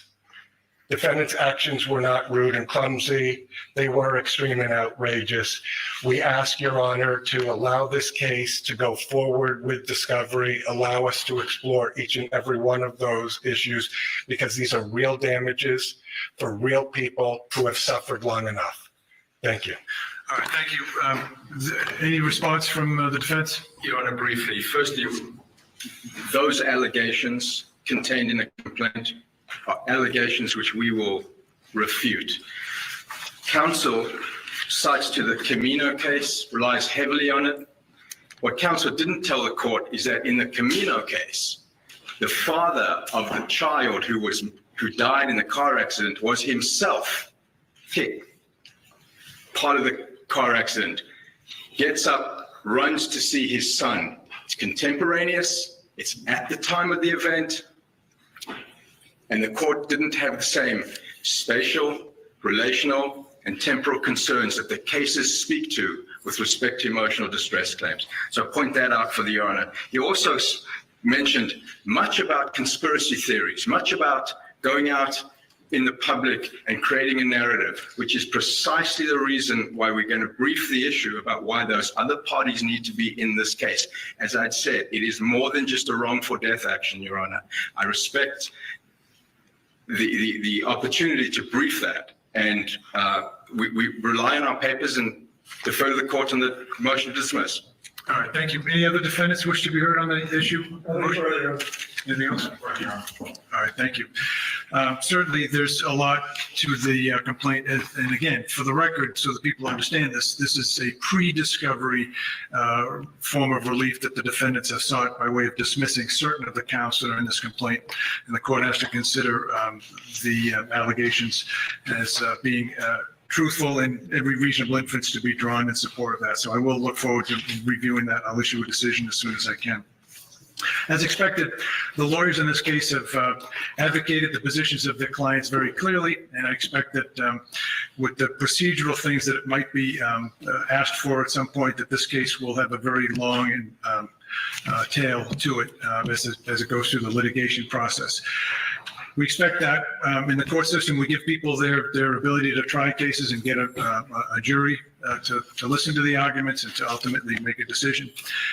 My experience in doing this for a very long time in different contexts is that doesn't oftentimes bring the relief that people think it does. And so as a result, there's appellate processes. And so what I envisioned for the parties, unfortunately in this case, is a very long and sort of complex process that litigation provides. And you know, this is a civil case. It's not a criminal case.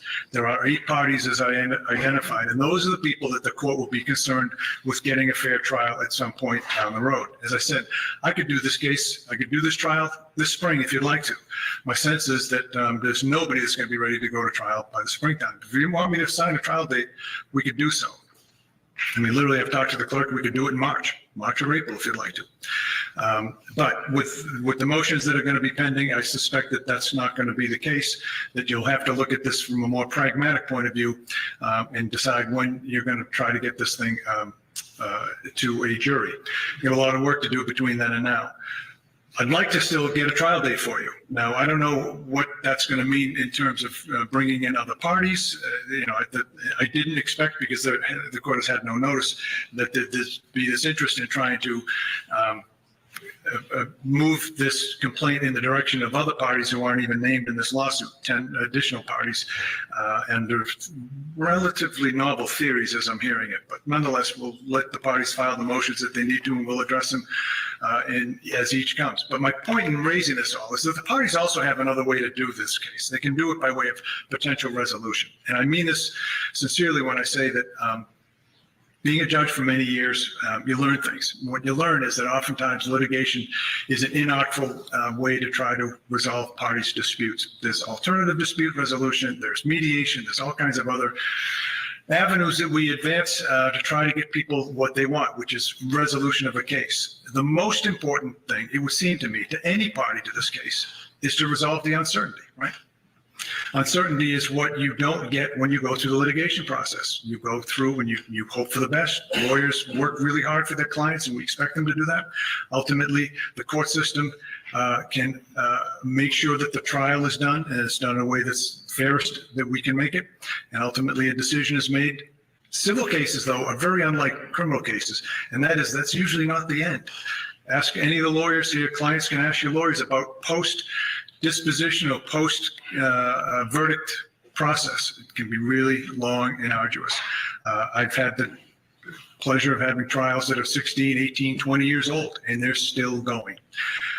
The clients don't have to do that. The clients can try to put some efforts, at least as much effort in the litigation process as trying to resolve it. Why do I say that? Because resolving cases resolves uncertainty, which is perhaps the most important thing any client can get in a case. I say that because you'll have that opportunity through all the process. You've heard me outline it. Your discovery isn't even closing until the discovery is going to close next December, but it's really 2027 that you're looking for a trial in this case realistically.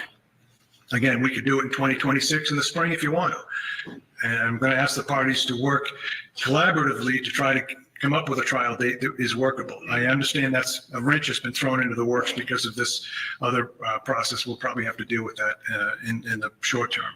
I'll pledge to try to get you what you can as quickly as I can. I tend to get decisions out pretty quickly. I tend to try to move things to get parties what they want, which is ultimately their day in court. I'm just telling you at the outset that I think that it's worthy of exploring possible resolutions on your own. You can do it through this court. We have a mediation process that you can avail yourselves of, judicial settlement conferences. You can go through private neutrals, because there are now 8 parties involved in this case, 2 of which are corporate defendants, 1 of which is Ms. Reed. And so that's going to give you a lot of opportunity for dialogue. My sense is I'm probably wasting my time by doing it at this stage of the process, but I think it's important that your clients know that there is an alternative way out of this. Money damages are all the plaintiff can ask for. Nobody can restore, we say this when people lose loved ones or that they have some meaningful part of their body or mind that's been lost in a litigation. We can't restore that. We award money damages. And so ultimately that's what the imperfect litigation system will have. Knowing that, there's a huge opportunity to try to resolve a case like this. And I would urge the parties to have very frank discussions with their lawyers about that and ask yourselves, is it worth going forward with all the uncertainty? And I'm not going to explore with your clients what everybody has to lose. Everyone knows that. If I were representing a plaintiff in this case, I would tell them all about things like the time it takes to get to litigation, what we have the burden of proof. Yes, it's easier with a burden of proof that's by a more likely than not standard versus a proof beyond a reasonable doubt, but still it's a burden of proof nonetheless. But there's a time value of money.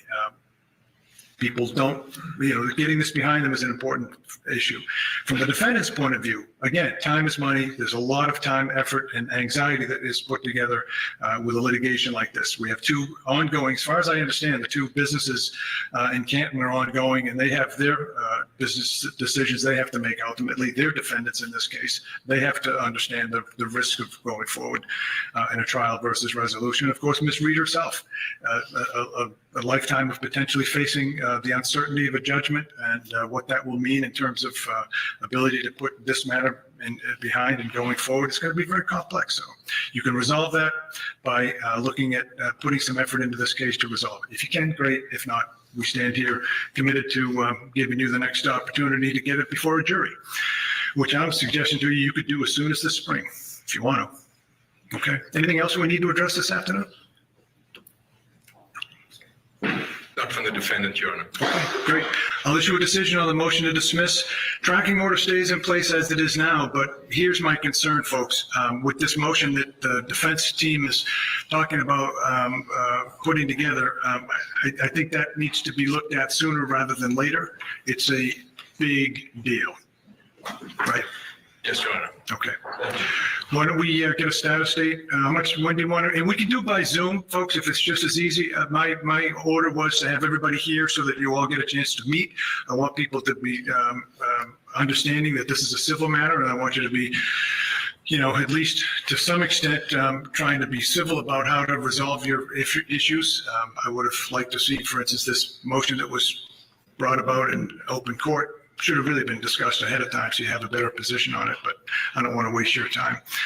You want to do next hearing by Zoom? You want to do it in person? You tell me. Plaintiff?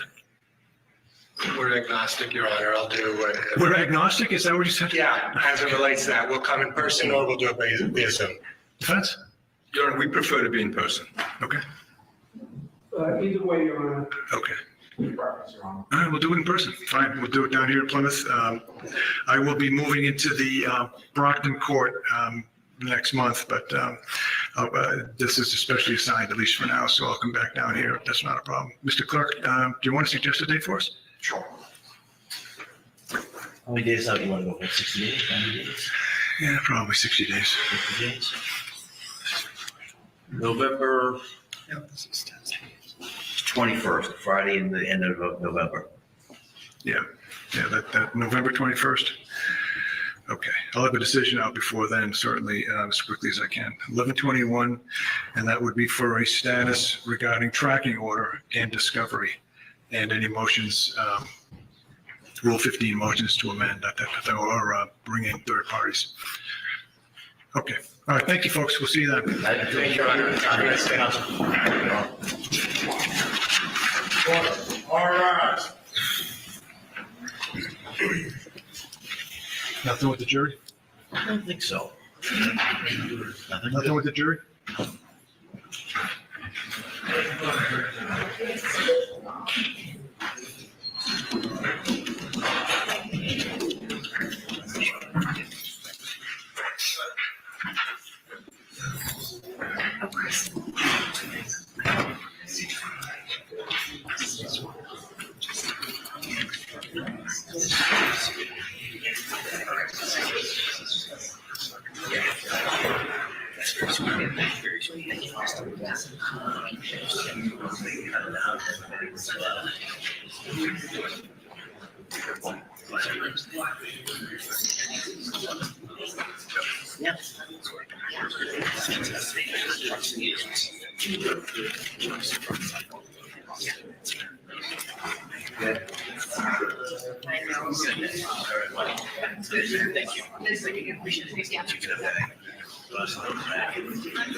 So maybe sometime in the next couple of weeks, while I'm still here, we can get Harry's for lunch. Yeah, do something. Yeah. Dying to go to Harry's, so. Yeah. Hey, Neil. How you doing? Good. How are you, sir? All right. You have to wait till she's out. Yeah, she's gonna get blasted this question. Yeah. Like blasted. So.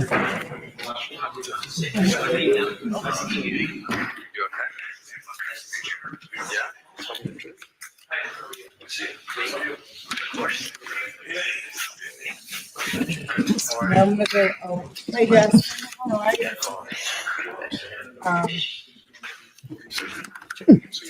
All set?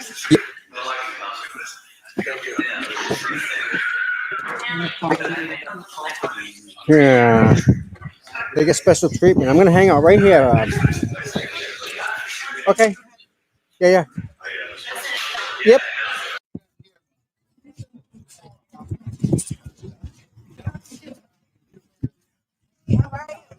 Good. Yeah. You get a bit of tan up.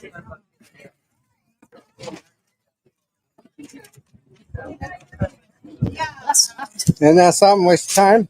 Like, what the fuck they pulling out of there? It's waste of time and money. No, it wasn't a How you waste of doing? time. Good, I got to see the kids. Good. Hi. Enjoy.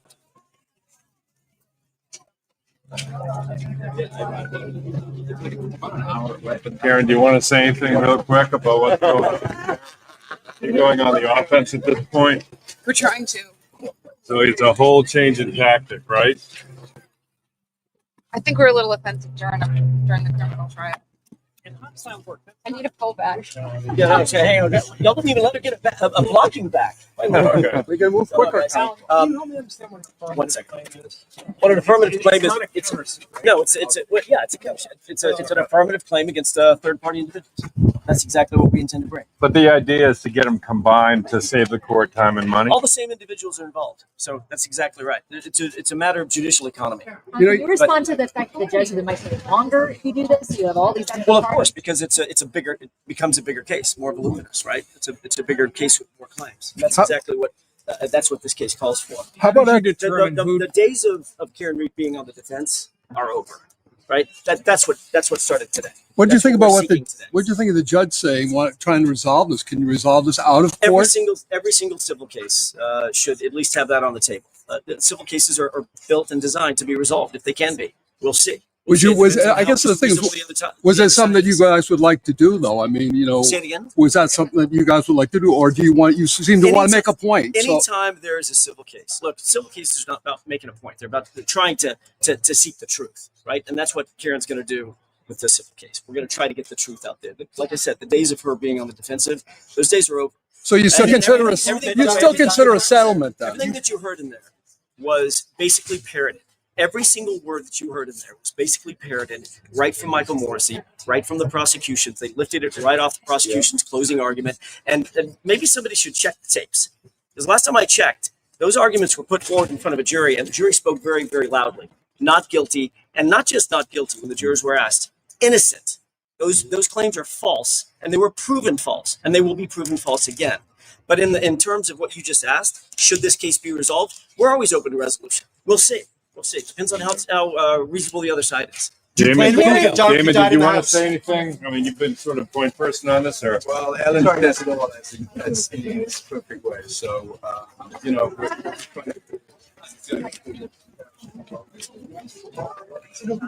that's okay. Everyone heard. Nice to see you. Yeah, good to see you again. Yeah, I remember. Back to that. Yeah.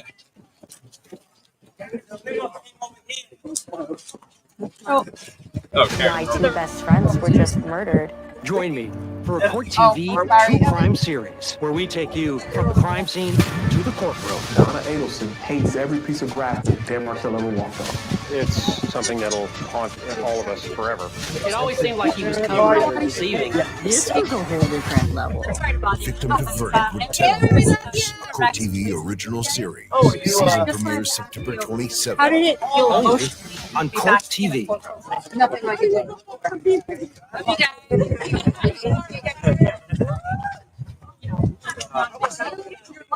No, this is a big deal, but I was faithful to my freedom twice, so this is very different. Still a big deal.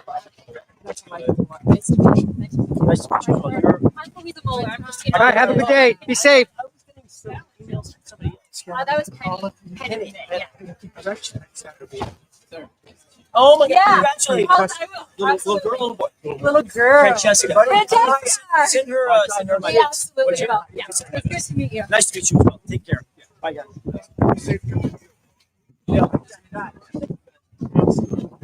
Yes, it's been written.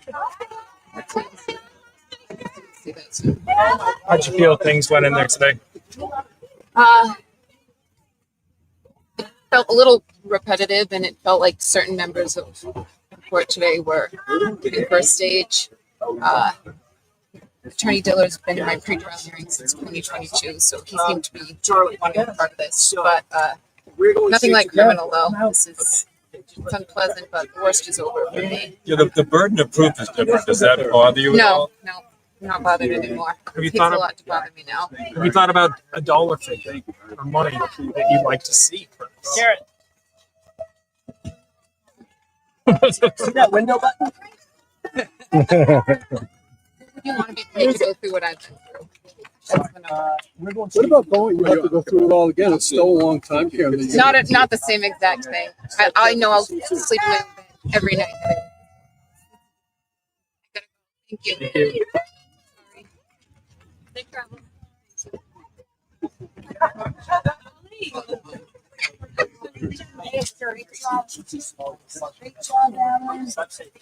Where's Liza.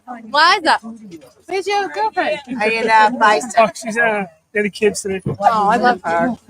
No, I told my. I would get everybody name. I'm kidding. How are you? Look at Brandy with her little bow.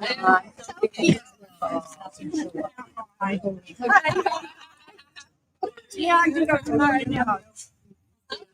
There she goes.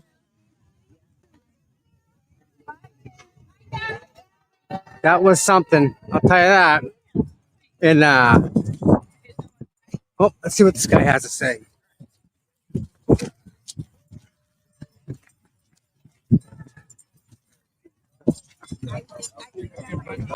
Thank you.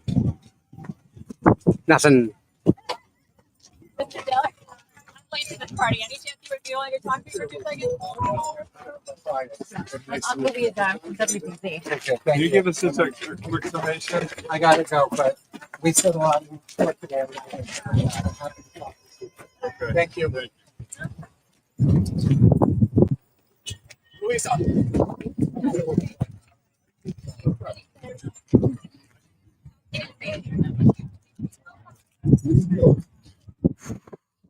All right. So it's interesting how automatically they want to bring up Aiden. Like automatically.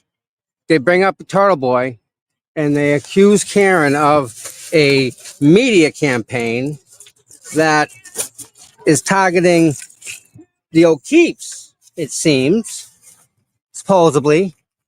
But what she's doing is she's putting out facts that are her own. Trying to get my keys here. Come on.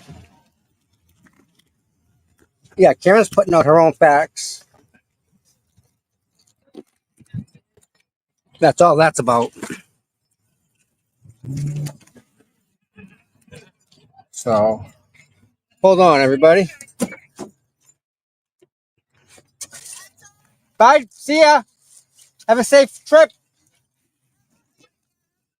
Okay. All right. Well, I'll see you around then. Yeah. Well, there you go. All right, Bob. Yep. Wow. Ugh. So, yeah. That was kind of something. That attorney, I'm not too keen on him at all. So, I think we're gonna call it because I don't think there's much more to say. It's quick, come, boom, boom, done. But I'm actually kind of really shocked at the amount of times they mentioned Aiden. And if you heard what Alan Jackson said, it's verbatim from the freaking close of the arguments that they had before. So, that don't make no sense.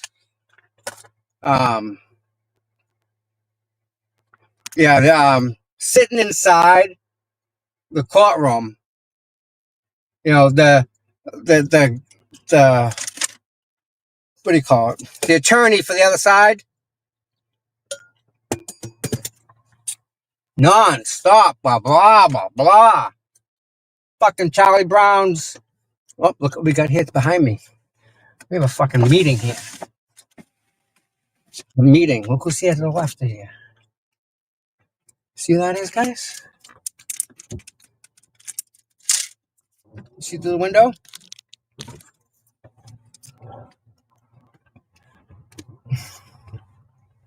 Paul, his mom, and some other lady talking to the attorney who couldn't talk to nobody. So, yeah. It's all right. Yeah, but inside was kind of the lawyer just kind of repeated what Hank Brennan said. And that in itself is kind of like, why? If that's the cards that they're gonna play, they lost that hand. Those cards are bad. They don't work. And he's gonna do it again. He's doubling down. Wow. Well, I hope I was able to grab some good audio for you guys, right? And I was hoping you could hear Karen talking and Alan.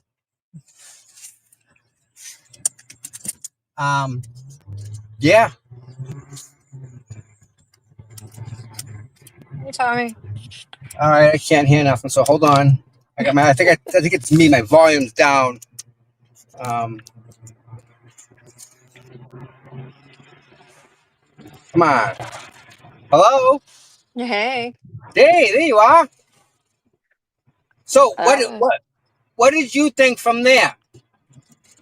I, like you said, they just repeated everything Hank said, and that, like, I don't understand how they think they have a case. Karen was found not guilty. You can't, she was panicking when she woke Kaylee up. She needed to Absolutely. con, Yep. like, she didn't do that intentionally to cause harm to John's niece. That's crazy. Exactly. You're in a panic and you're trying to find your boyfriend that didn't come home. You're going to do everything you can to try to locate him and call. What was she supposed to do? Go in there and take Kaylee's phone and, try to unlock it? Like, No, what? what do you do, right? I mean, think about it. Right. Put yourself in that. Where do you even start, right? And Kaylee was the only person in the house with her. Right. Right. It's not Yeah. like there were other people there. You know what I mean? It's Yes. like Yes. Who's they're she gonna go to? they're using Kaylee as a pawn for this Yes. lawsuit, and it's gross. It's Yep. disgusting. And I feel so bad for those kids, but Karen did not mean to cause any harm to her. And that's what they're gonna have to prove that she did it without without thinking twice or do it. She did it with the intent to hurt Kaylee and the kid, the son, right? Who Yeah. intentionally does? She wouldn't intentionally do that. God, no. Who does that intentionally? Nobody. And that's the thing. Like, it just goes back to she was found not guilty for hitting him with her vehicle. Had she been found guilty of hitting him and then causing all this chaos, I could understand. Yes, you're correct. I could totally understand. But Yep. she didn't. She genuinely did not know what happened to John. Exactly. And her panic does not equate into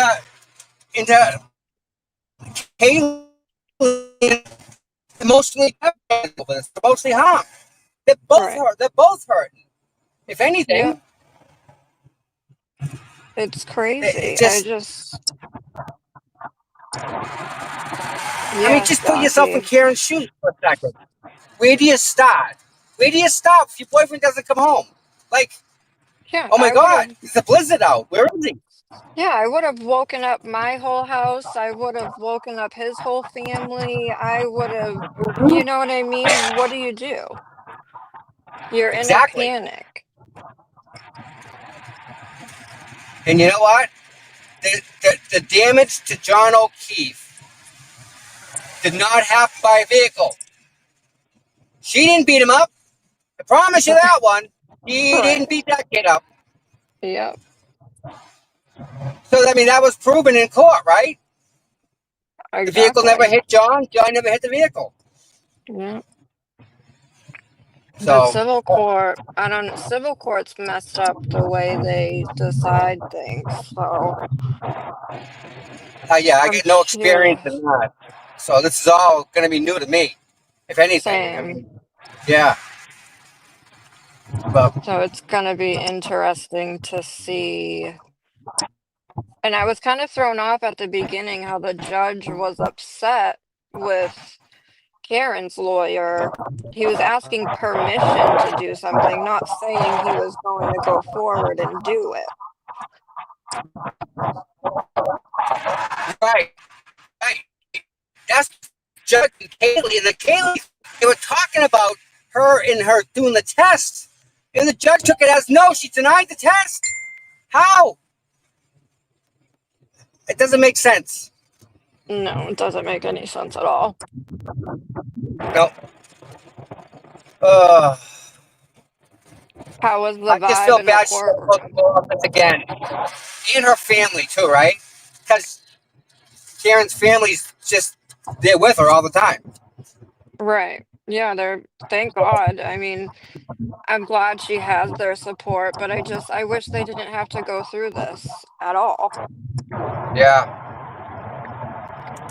The whole thing is just insane. But I mean, from what I heard Alan say, he pretty much said, like, we want to get the truth out there. So that means this is going to get real interesting. Yep.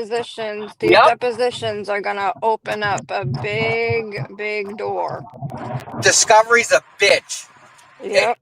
If you've never been through deposition, what it is lawyers asking you questions that you gotta answer them. Whether you have to like the answer or not, you have to answer them. They can ask anything they want. I had I had a deposition for 8 hours. I had the guy asking me about my personal sex life. Oh God. Like it's none of your business. And I had to answer the question. Yeah, you So don't get to pick and choose what you answer, what you don't answer. And right. they're gonna go through all their phones. Yep. Yep. Everything is Everything, gonna right? come out. Yeah. So that's either good or bad. I think So it'll be good for Karen. oh, absolutely. Bad for them. Definitely good for her. Yep. Because there's no denying that this was a setup. There's no denying that the Commonwealth had a huge hand in what has happened to Karen.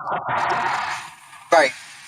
So this is just, I feel like this case is going to open up the door for a lawsuit for Karen against the state. So what's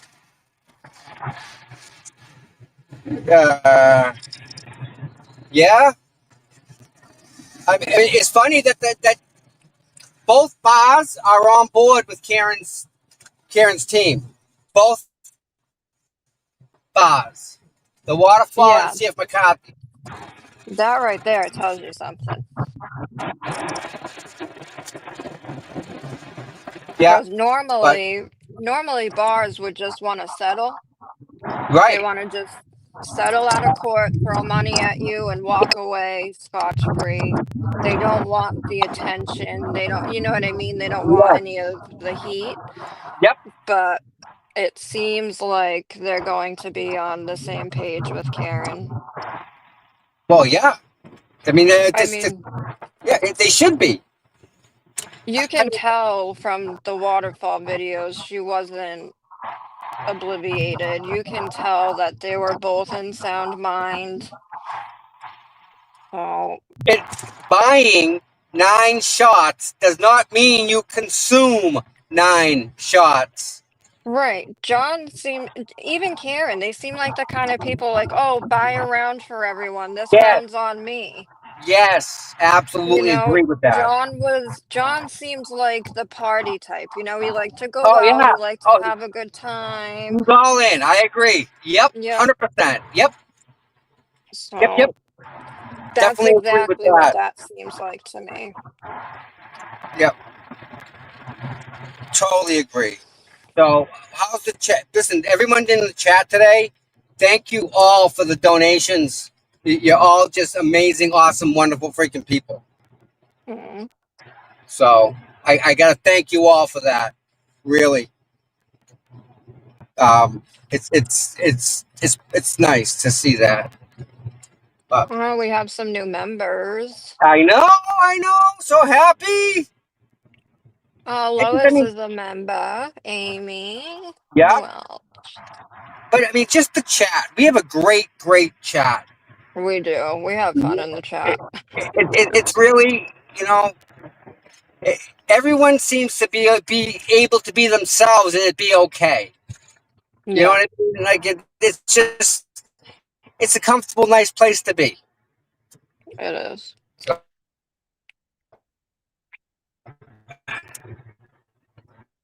Very cool.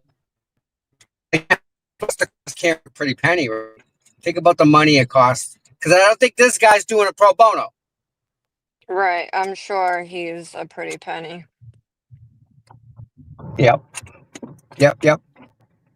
Wow. Oh, okay.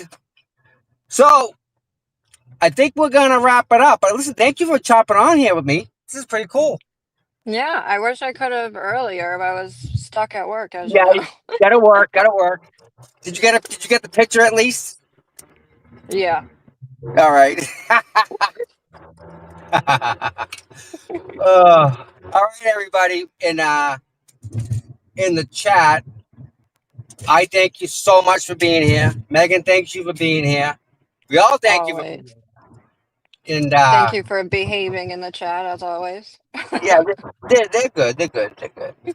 But yeah, you all just dynamite, amazing, awesome, super awesome people. And again, I gotta thank you all for being here. And I don't know when I'm going to go on next. What's tomorrow? What do we got tomorrow? Tomorrow was supposed to be Kelsey, but that got canceled, right? Oh, did it? I would have to look. I've been Yeah, out of the loop I all think day. tomorrow got canceled. So if that's the case, maybe we'll pop on and do a show. I got some. Yeah. I got a bunch of pictures and video that I got to share with you guys. Oh, nice. And then Yeah. Wednesday we have Aiden. Yep, definitely got to go there. Yeah. Definitely be there for him. And do we have anything Thursday? I don't think so. Sammy would know. She's the Yeah, bookkeeper. schedule. Yep. But either way, I think tomorrow we'll pop on and do a show. So, Alright. yeah. All right, everybody. All We right, love drive you. home safe. Absolutely. We love you all very much, very much. And again, I appreciate everybody being here. And you know we'll be where we got to be whenever we got to be there. Yep. And you guys will get front row again. So, all right. You all enjoy the day. And Megan, thank you very much, dear. You enjoy the day Always. too. Awesomeness. You too. All right, everybody. We'll talk later. Love you Bye, all. guys. Bye-bye.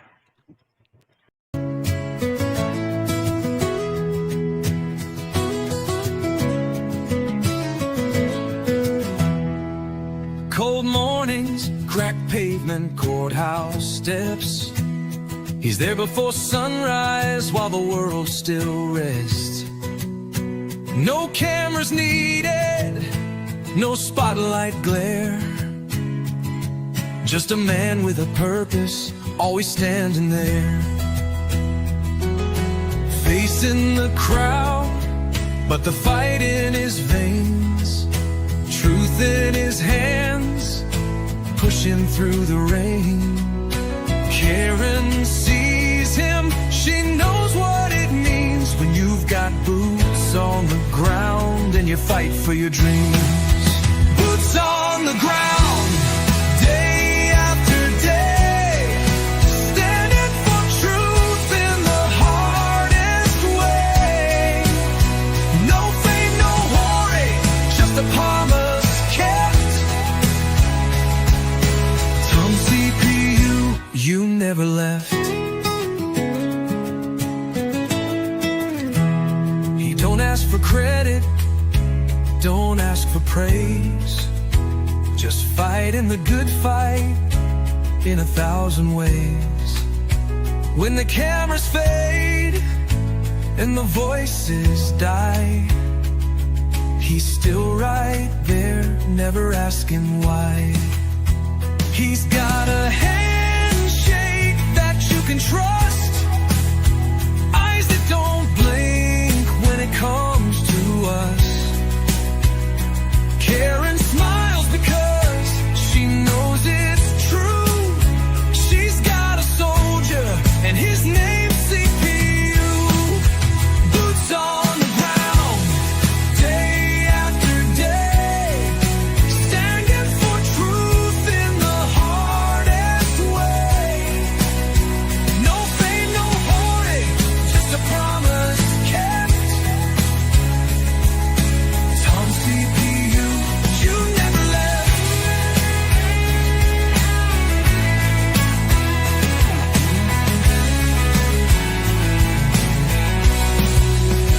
When the courthouse is empty and the crowd's gone home, Tom's still walking, he's never alone.